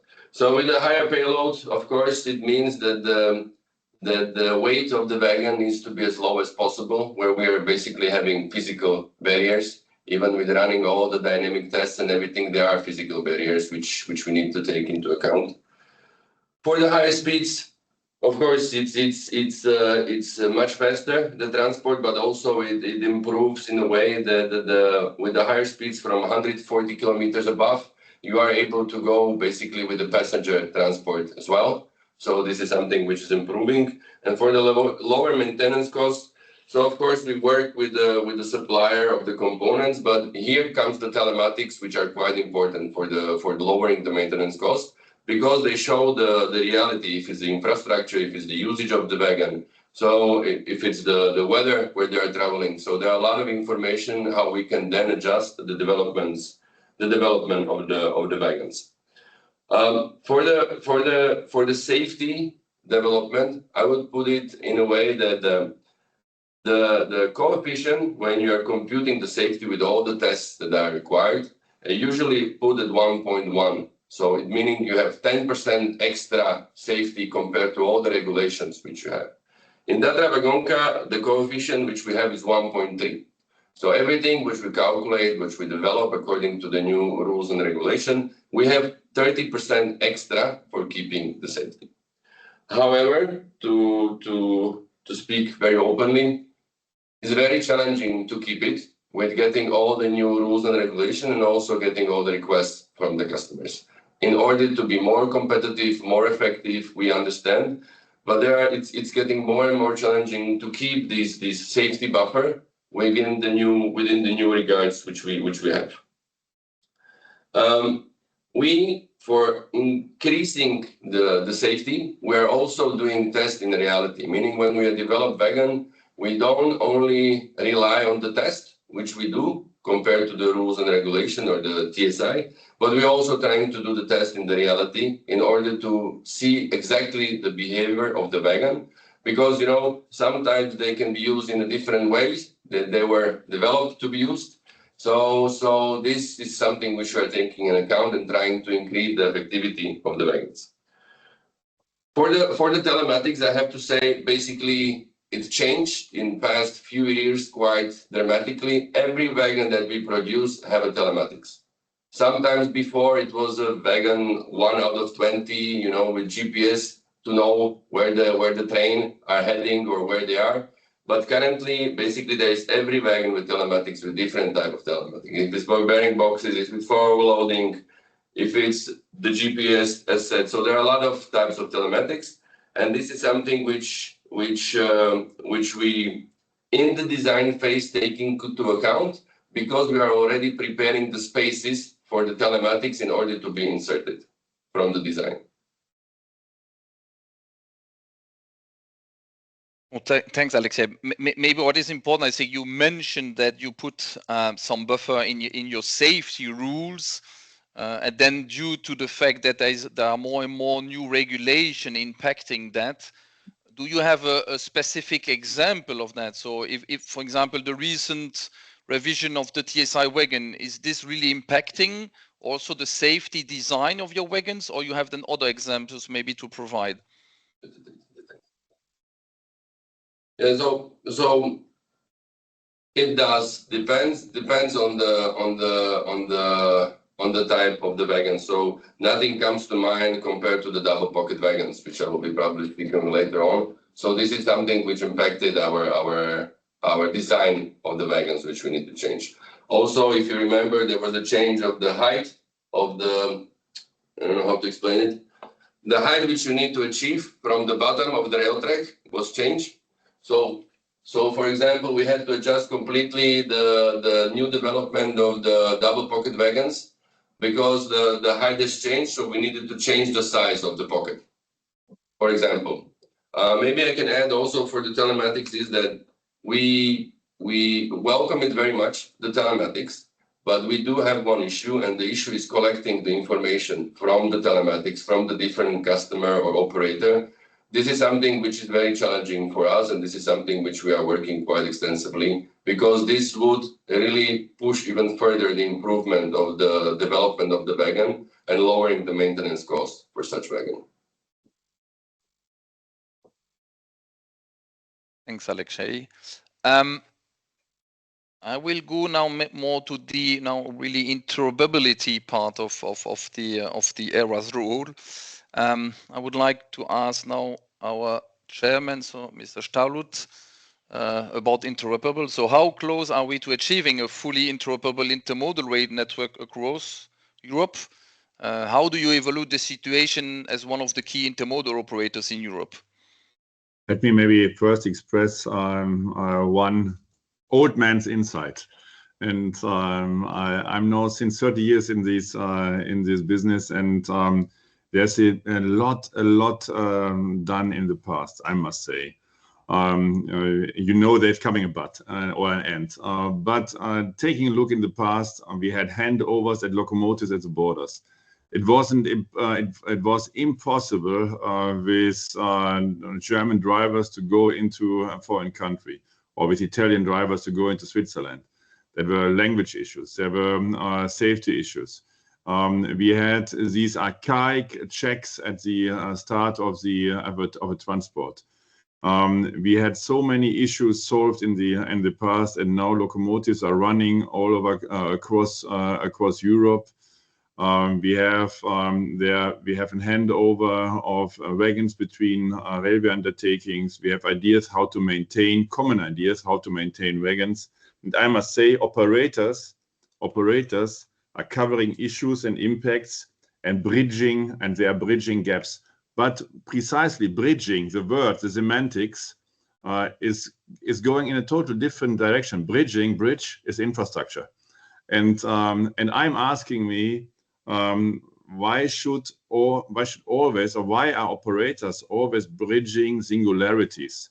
Why shouldn't we? And that was really good, Oana, like you mentioned, we should have an understanding, a common understanding, how to bridge gaps and how and where. And singularities, for example, like a big wind on a singular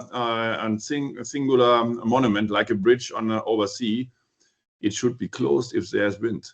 If we know that if that is stressful, we should not increase the burden of the operator of a wagon. We should even say, okay, this wind is impacting these transports, like on road, and we should close it. Then during heavy winds, we should understand that higher burden is creating also impact again, and that is bringing then safety. That is bringing then safety in competitiveness in competition. What we should avoid, and Peter was really right, we should not do that, because we, as railway, as intermodal, we are a very, very safe mode. We are much safer compared to road, and therefore we are doing that, and therefore we are impacting. We have to. We are maybe, and Eric, and now I'm coming back to your question. We are maybe at a level of 45-48%, because we are not using fully all possible wayside solutions. We are not using fully everything what other modes are also doing, and we have to learn maybe also from other modes. Why should we always invest alone, and why should we not learn also from other ones? And everything what we are doing should be based on facts and figures, and we should avoid putting solutions which are more or less coming out of the sudden, out of a stomach.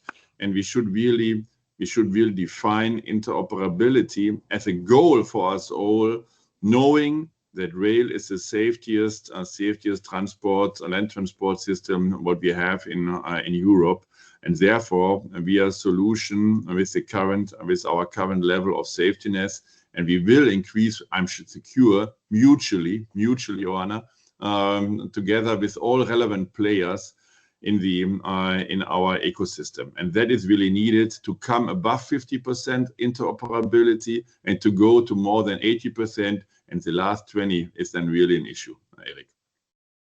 Yes, Michael. Maybe can you give me, because you said we are 50%, I think, of interoperability. Maybe some really examples, so practical examples as an operator where you think this must really be changing in order to increase and from 50 to 80. What is now missing? Is regulation missing? Is what investment missing? What should be then the gap, I think, to be then covered? Yeah. I must say, and I guess Peter was mentioning it, and Oana was also mentioning it, that there are areas where we could do better. Again, I give you 2 or 3 examples. One example is maybe out of the locomotive area, and then wagon, and another is coming up to the wagon area. Locomotive, we in Europe invested in a European train control system, and now we have an ETCS, an ECS. What is again a system to create compatibility? How could we, if we are doing a European-wide train control system, why should we then again invest in something which is controlling the compatibility? That is for me ununderstandable. That is creating a burden on the operators to make again checks at borders and to check the technology. I do not understand that. Maybe I'm also too far away, but I do not understand it. And please let us use something what is European-wide in use. We should have more seamless transport that is helping, and therefore we decided 20 years ago to have these ETCS. On the other side, again, if there are wagons running, and Alexei also said we can maybe deeper dig into the pocket wagons. If we see us as a system, intermodal as a system. A weights and dimensions directive could not create longer trailers which we cannot put on a pocket wagon. That is impossible. We should understand interoperability also between the modes. We should understand that interoperability is not ending at the rail surface. It's starting at the asphalt. It's starting at the road. And if we have to think in systems, then we have to use also dimensions which are interoperable for utilization in rail. And we can do much things. Our engineers can work for hours.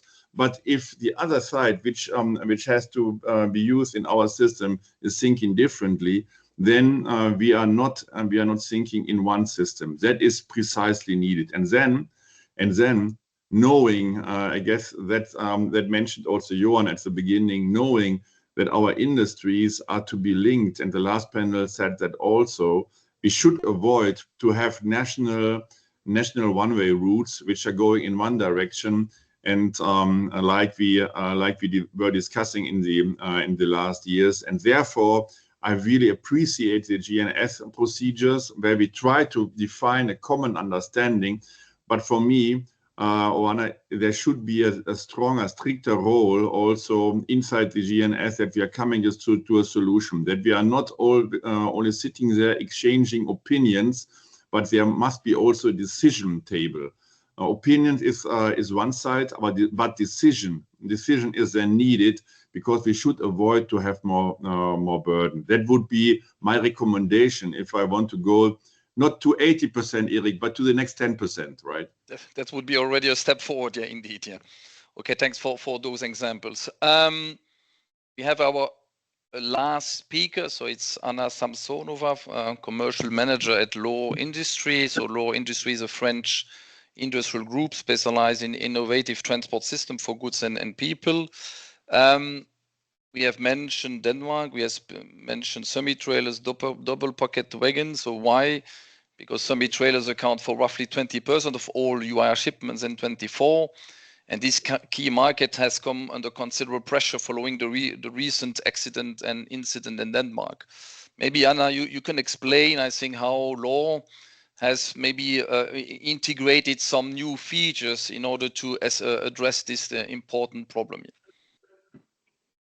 Good morning, or almost good day to everybody. And Indeed, thank you very much to invite me.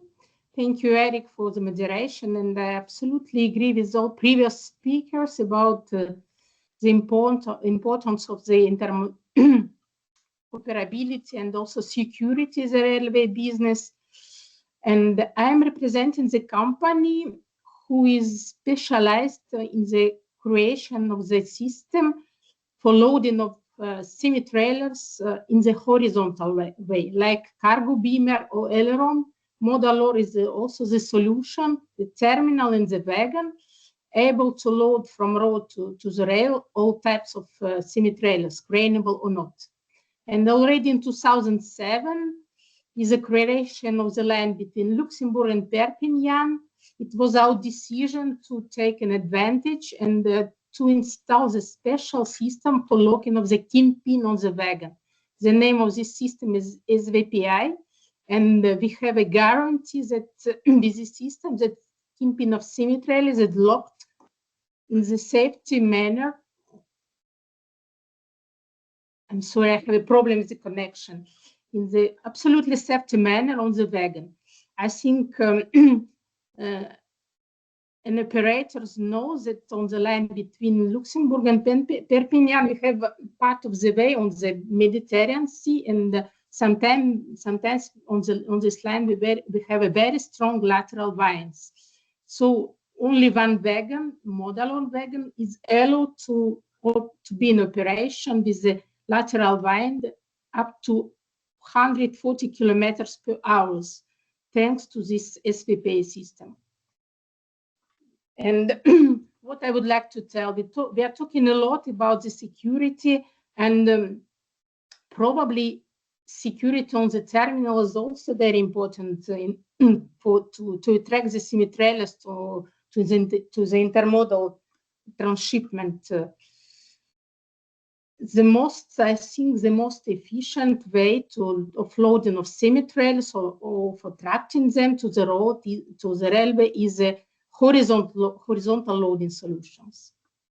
So, and I traveled last week from Strasbourg to Frankfurt by road, not by train. I am sorry. I have seen a lot of semi-trailers, 10 semi-trailers crossing German roads, but I didn't see any container on the road. So I think we almost solved the solutions. We almost solved the problem with the containers on the road, but we need to do more things for the semi-trailers to attract them to the railway.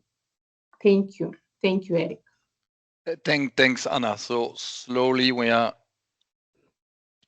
coming to the end of this panel 2.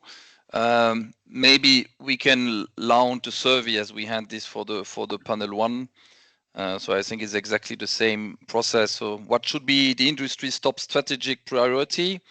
So now it's opening the question. So strengthening safety and resilience, achieving full digital interoperability, reducing cost and boosting competitiveness, and advancing environmental sustainability. So you can vote as for the first panel, and then after we will have then the result of this poll. Maybe a last question to maybe here to the wagon manufacturers. So Magda in her opening speech was presenting the military package. So that's an important package, I think, to facilitate the movement of military people and goods across Europe. So it's called now the military Schengen package, which requires dual-use capabilities across both rail infrastructure and freight wagons. And that's the question then to you, Anna, and also then to you, Alexei. To what extent are your wagons prepared to handle the full range of military equipment? I don't know if Anna would like to react first, and maybe then Alexei after. Yeah. Yes, I would like to tell that we're absolutely ready to transport any military vehicles running on the tires. We are not transporting. It's not possible for Modal Ore to transport the tanks, but any armored vehicles would be horizontally loaded to Modal Ore wagon. I have a presentation. If you are interested, I can share it then later on. Thanks for that, Anna. Maybe Alexei, I know that you are quite busy and effective, I think, on this military package and mobility. Maybe you can also say some words about your involvement in this topic. Yeah. Yeah, so basically we are trying to somehow help and participate on the military mobility, which we were asked by many Ministry of Defense, if it's German, French, Italian, and so on. So to design a transportation of very different military equipments and also military vehicles. So we have these document for many different type of wagons, which can be used for different type of production. If it's artillery, tanks, light armored vehicles, special trucks. So there is really a wide range of the vehicles and the equipment that the military needs. You know, it's not only tanks. It's a huge range of different parts. What I want to say is that, of course, the main part is it needs to have a dual usage. So it needs to be fit for civil transport and also fit for the military transport as well. So all the wagons are consistent with this. But of course, there is always the discussion, which we are quite active. I mean, within the, I don't know if it's the REARM, currently I think it's readiness, it's called, or the safe fund, and then the remaining is the discussion that also for all the operator, and I think the terminals, you know it as well. If we want to have a dual usage for these wagons, there need to be a support for it. Because the wagons, for example, that transport tanks, they can transport coils, brams, very, very heavy containers. But of course, they are much more expensive. There are other wagons you can use for transport of coils and brams, But of course, they cannot transport tanks whatsoever. So they need to find a mechanism which is already working with DB Cargo, for example, or PKP Cargo in Poland. So there are already firms which have this support and it's working. So this is something where we want to participate and give all the options. I mean, for the mobility package to be able, and also for you as the operators and forwarders to have the possibilities to choose for the transport and to solve the transportation issue. Thanks. So good news that the sector is ready. So you are ready. As UIRR, we have published a position paper on the military package. We are going to also then to add a technical annex to show and to demonstrate, I think, that our intermodal wagons are also ready, I think, for this important implementation of this military package. Yeah. Maybe we can share the results of the survey, and then I will ask Oana, I think, maybe for some closing words. Did you learn something today that you can implement in your daily, I think, practice in area? So the survey, sorry, because it's a bit small for me. I see that yes, most of the participants reducing cost and boosting competitiveness. So that's for the highest priority. Again, it shouldn't, I think, be then influencing the safety. But Oana, if you can maybe close, I think the session would be really appreciated. Yeah, thanks a lot. Yeah. Yes, thank you very much, Eric, and thanks a lot to the members of the panel. It was really very nice listening to you. And yes, I did learn a lot. I should probably learn much more. But definitely, this is a very good opportunity to exchange ideas. Some quick points from my side, conscious of time. I dare to start again on safety, and I would still be provocative to all of you and conclude by saying we are proud that rail is safe. We do not want that to degrade. We want that to improve. And we are ready not to attack anyone who's caring for safety. I think whenever there is a legitimate concern around safety issues, we should be ready to embrace it with a proper attitude. That's my clear message, because we need to preserve and increase safety in rail. Second point, fora like JNS, again, it's one illustration of where we can bring initially colliding interests and positions, conflictual, sometimes really confrontational, a place where we can collect the evidence. And I think I got that from Johan and Mikhail. The data needs to be there, good data. So there we need the ones who have access to data. And if we conclude that we cannot have access to that level of technical data standardization anywhere, that's also an alarm bell for all of us. Then it means that we collectively need to constitute that level of knowledge instead of picking arbitrary solutions. Decision, you said it, Mikhail. Yes, I agree.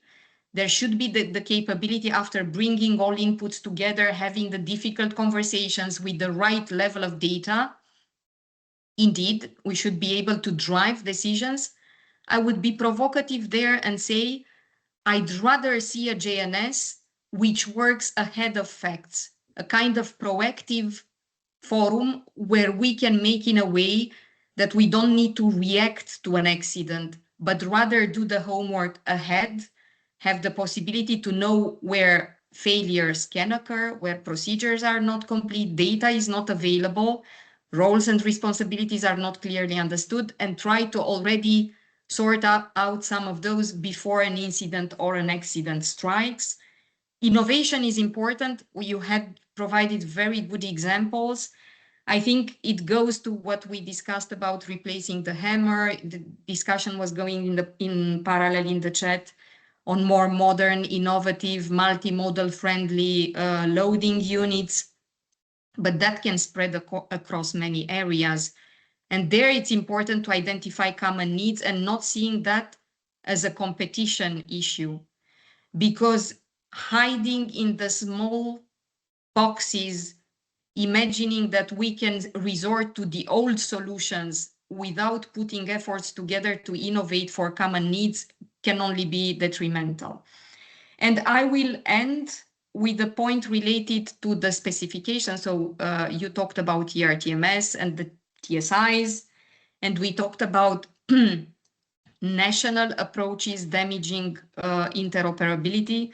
That's again a collective effort, because there we need to make sure, and I'm putting the agency in the equation really with a very important commitment. We need to make sure that the content of the TSIs is good enough, fit for purpose, stable over time.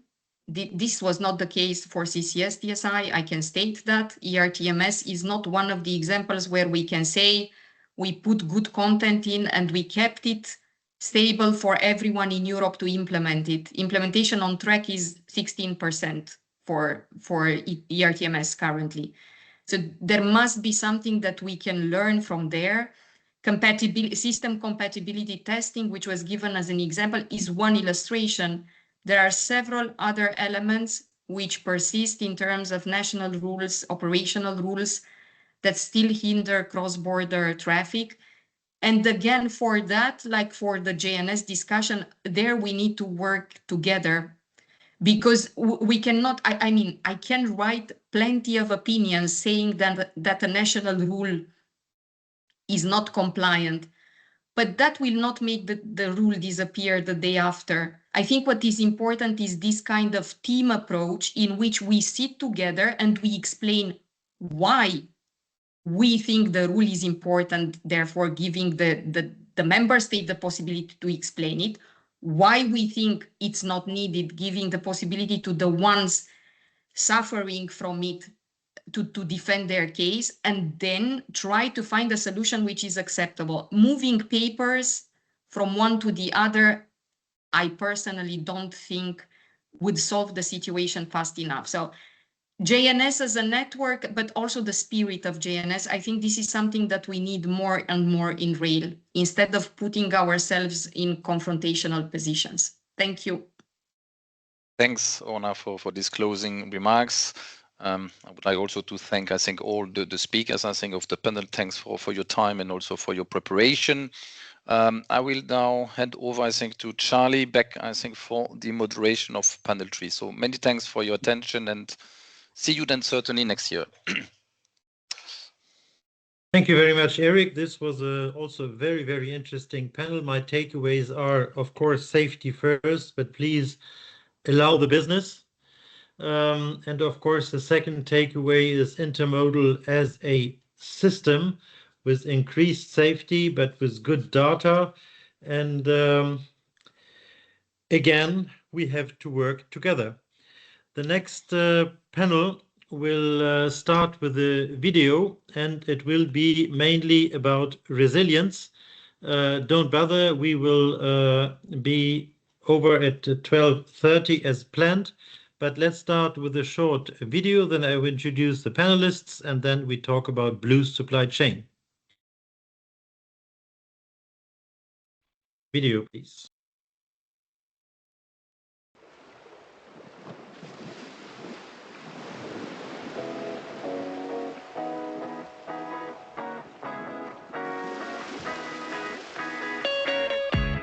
Welcome to the port of Rostock.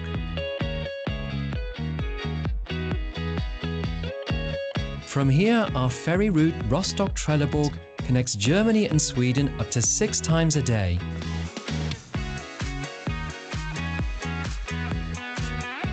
Our USP on this route: rail ferries.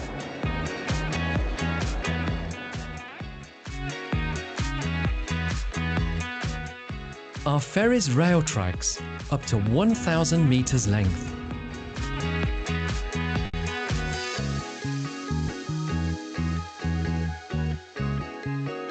We can load a large variety of cargo: single wagons, full intermodal trains, project cargo, and much more. High and heavy cargo wagons of up to 178 meters length. A broad range of transport goods, consumer goods, white cargo, even dangerous goods and waste.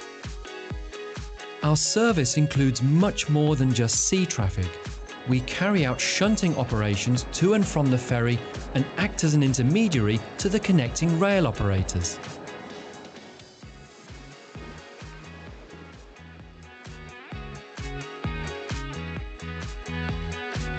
Rail ferries stay relevant in the long term. We offer the only alternative rail connection to the Öresund Bridge, a vital second link from Sweden to the continent. The closer Sweden, Germany and the rest of Europe cooperate, the more important our rail ferries become. Not only in business, but in security and defence matters.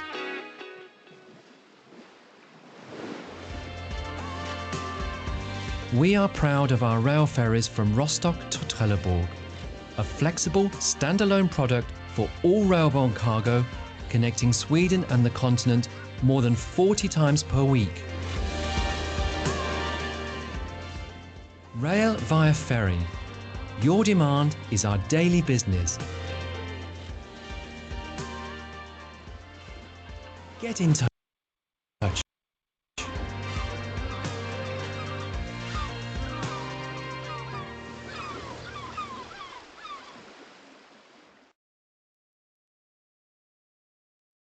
So, thank you very much. I think this opens our third panel, which is at the same time the closing part of a Blue Chain project.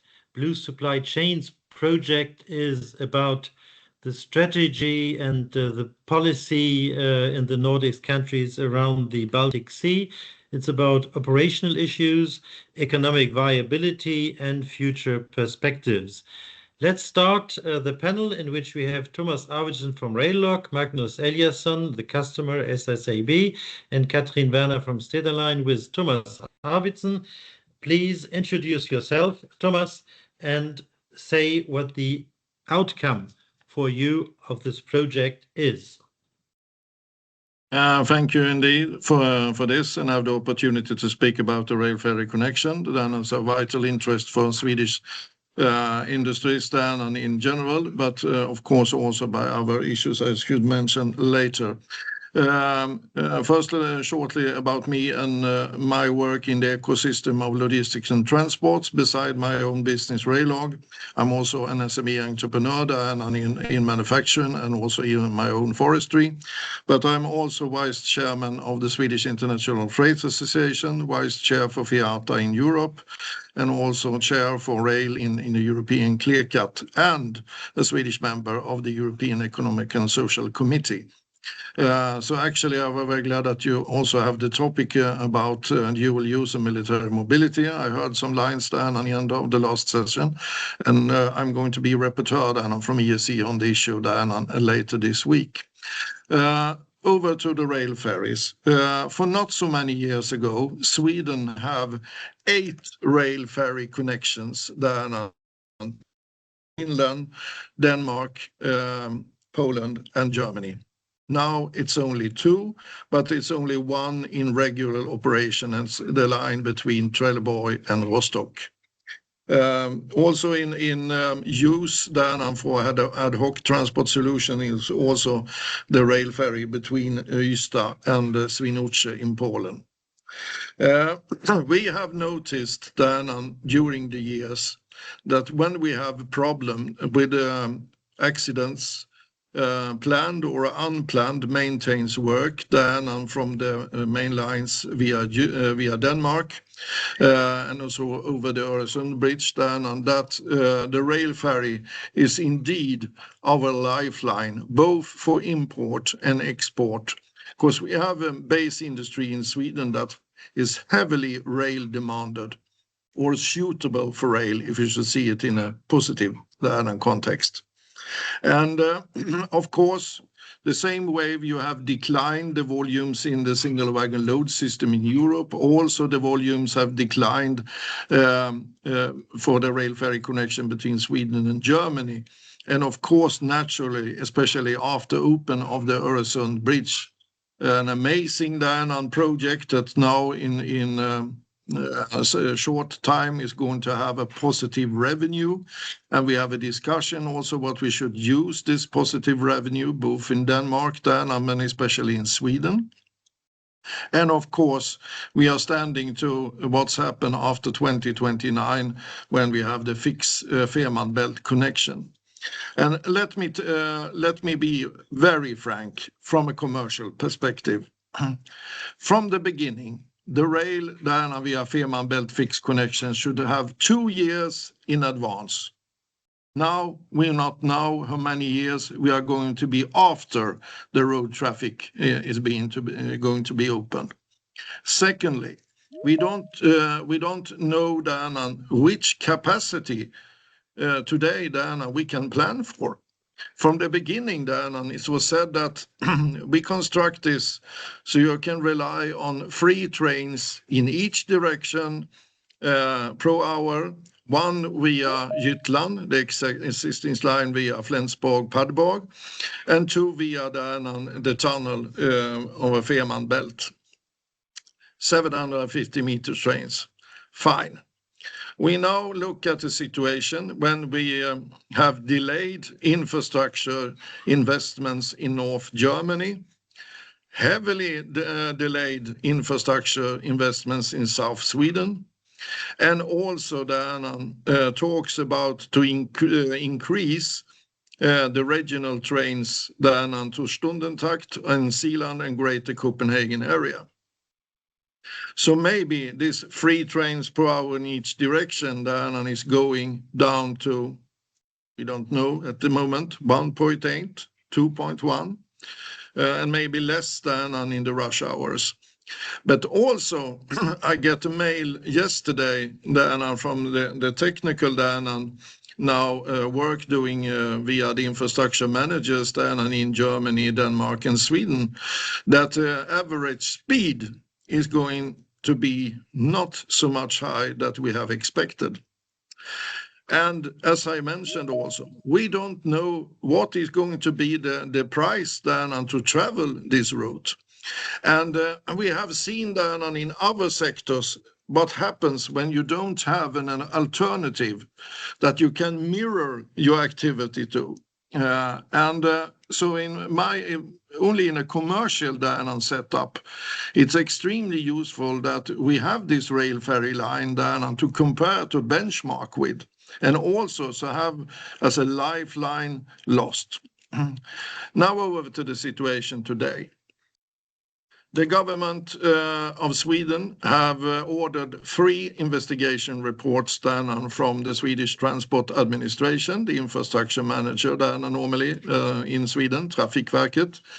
And I should say that the 2 first of the reports was not so extremely positive. More or less, you said that you can take over the volumes then and drive by lorry via Denmark or by the Ropax ferries then from Sweden to Germany. But then we have this the Russian aggressions against Ukraine and the awakening alert then on both that Sweden and Finland entered into NATO, and also then on the European Union's then on ambitions then on the security policy and military field. And then we have this issue with military mobility, as you are aware of, all of you. And in that context, this rail ferry is being, in my views, gold-plated, that we must then solve and restore the capacity to have this connection. But it's not only the boats, the ferries itself. I'm sorry to say that we were several that tried to convince the European Union that the rail infrastructure in the harbors, in the connecting marshalling yards, sidings, main lines to the ports, Rostock and Trelleborg, but also the rail infrastructure in the harbors, but also then on the ferries should be included then to grant then for Connect European Facility money for development. Thomas? Yes. I think that's fine to just describe the strategic and political part and to see that commercial interest there. I think we should give the floor now to Magnus Eliasson from SSAB to give the shipper's perspective, why he is using it. I think he will not be far away from your arguments, but as we have only some minutes left, if you agree, I would like to give the floor now to Magnus Eliasson. Okay? Problem at all. Magnus, please.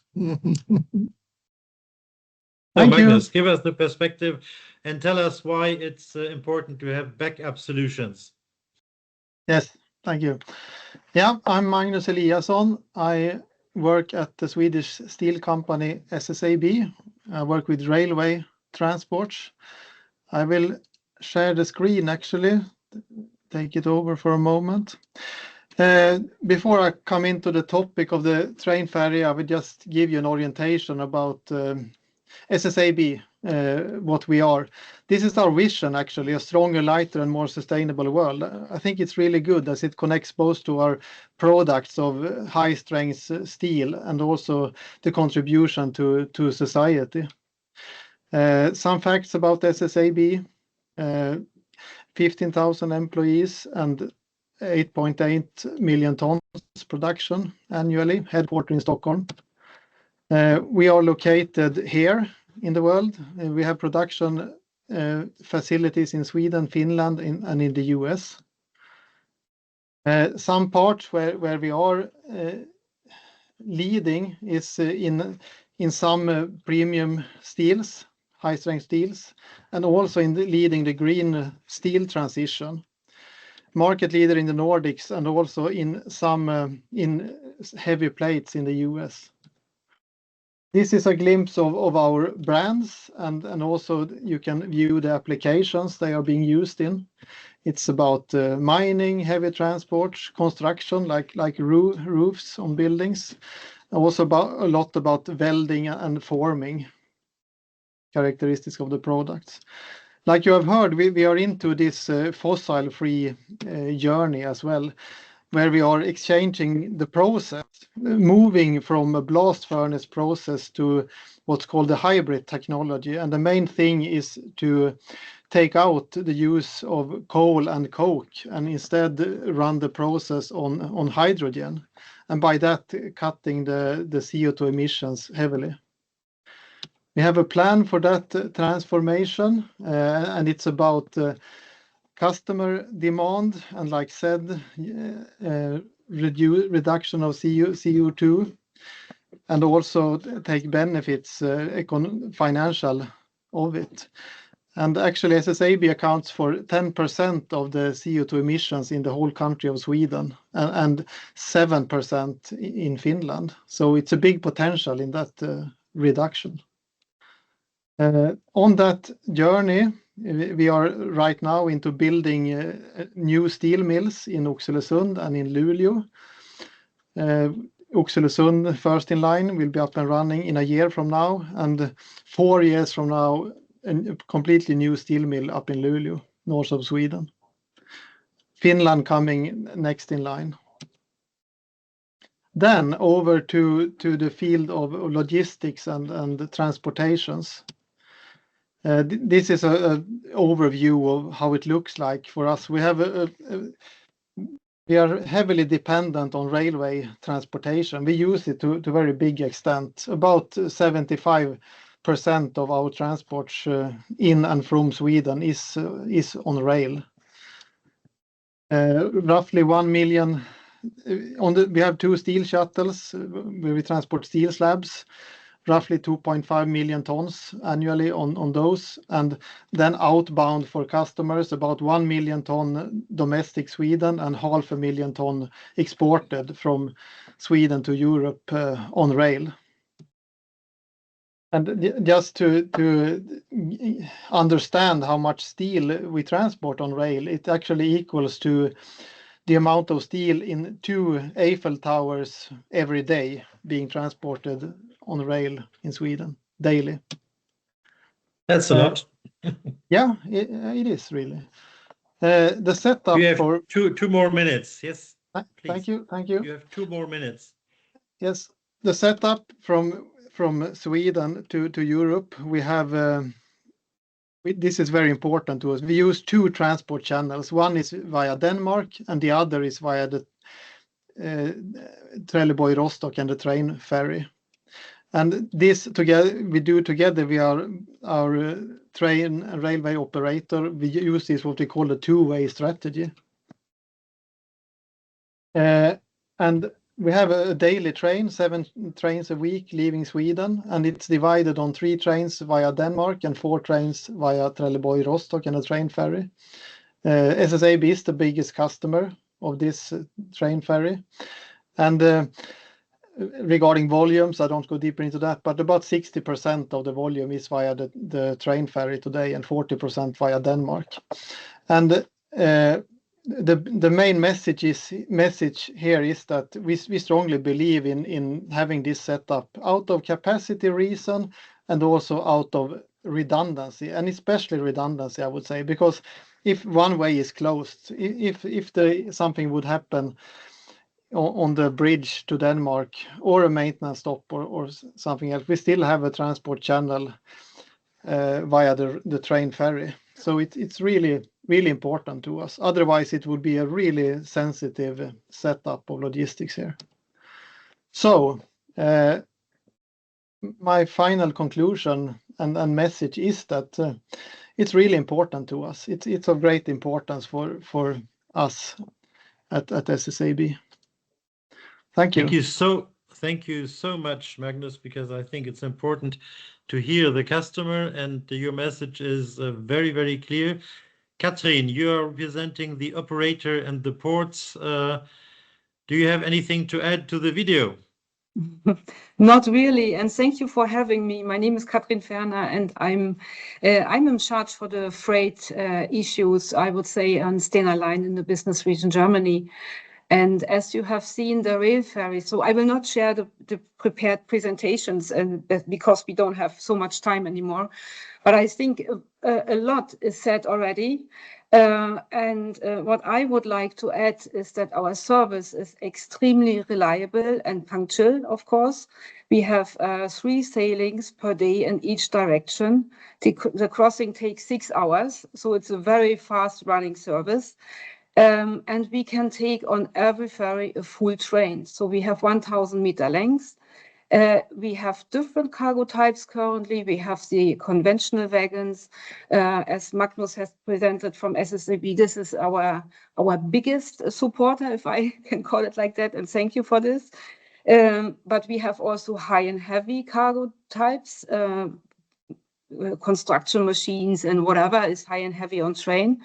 Also military is something which comes now into the picture more and more, unfortunately. And also we had intermodal trains. And as this is also very much also a forum here for the intermodal trains, I just would highlight that we can take intermodal trains. We have done this, we have proven this. I know that the need is a bit limited for the intermodal trains because you always can take the trailer one by one in the ports through the intermodal terminals. So you have a backup already, but it would be also quite interesting, and we are happy to get challenged by getting requests for intermodal trains. If we could, offer something because redundancy. And I see, Ralf Schall, you are already, sorry, I need to come to the end, right? Yes, please. No, I think it's extremely, we have a really, really good service. And yes, give us your request and then we work from there. My advice would be, Katrin, continue with the good quality, continue it, then you have a future perspective for this product. I think it's important that you mentioned also the intermodal part of it, because this was our part in the project. And there is a future for these backup solutions. And there's a bright future because we need, not only for military mobility, but for all the other customers, solutions. And this integrates very well in the chain, and this is one solution among many others, but it's an important solution which we don't want to miss. With this, I give the floor back to Michael to make the closing of the entire summit. Thank you very much to all the 3 of you. Thank you all. Even the last panel was really impressive. I must say, 2 times the Eiffel Tower from north to south. That means via blue and via black, and that is something. What is my takeaway? We need us. We need the voices. We need the believers. Like Magnus is a believer in the system connecting Europe. We need the supporters. We need the fans, and we need us being the combined transport ultras. And I guess that is needed to define an ecosystem, which I learned today, where safety and competitiveness is not in competition, Peter. That is quite right. We can only do it mutually with an acceptable level of risk, Oana. And I'm open, and I guess the entire sector is open to discuss, to find solutions, to make it more safer, but to make it more competitive against other transport modes, because we have one obligation. We have to merge. We have to link industries in our nice continent, and their combined transport is a solution. Therefore, we should think about prioritization by allocating capacity, like Torsten mentioned. We should rethink the prioritization rules. And penalties, and Felix, that is so right. Penalties are nice, but are not the solution. The solution is the right capacity and the right capacity provided. And therefore, please understand and let us understand the ecosystem, the combined transport ecosystem as a system, and not only as a rail environment. That is road and rail together, and the strengths on both areas is given.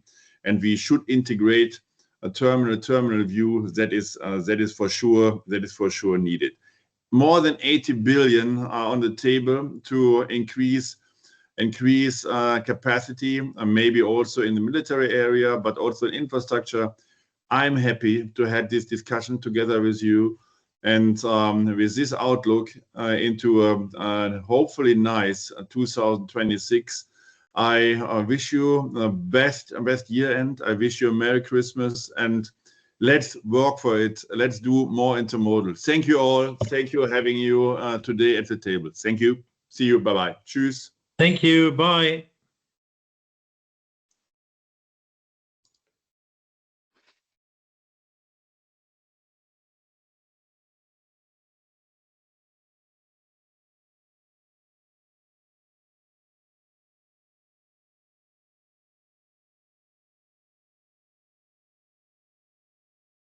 Pardon?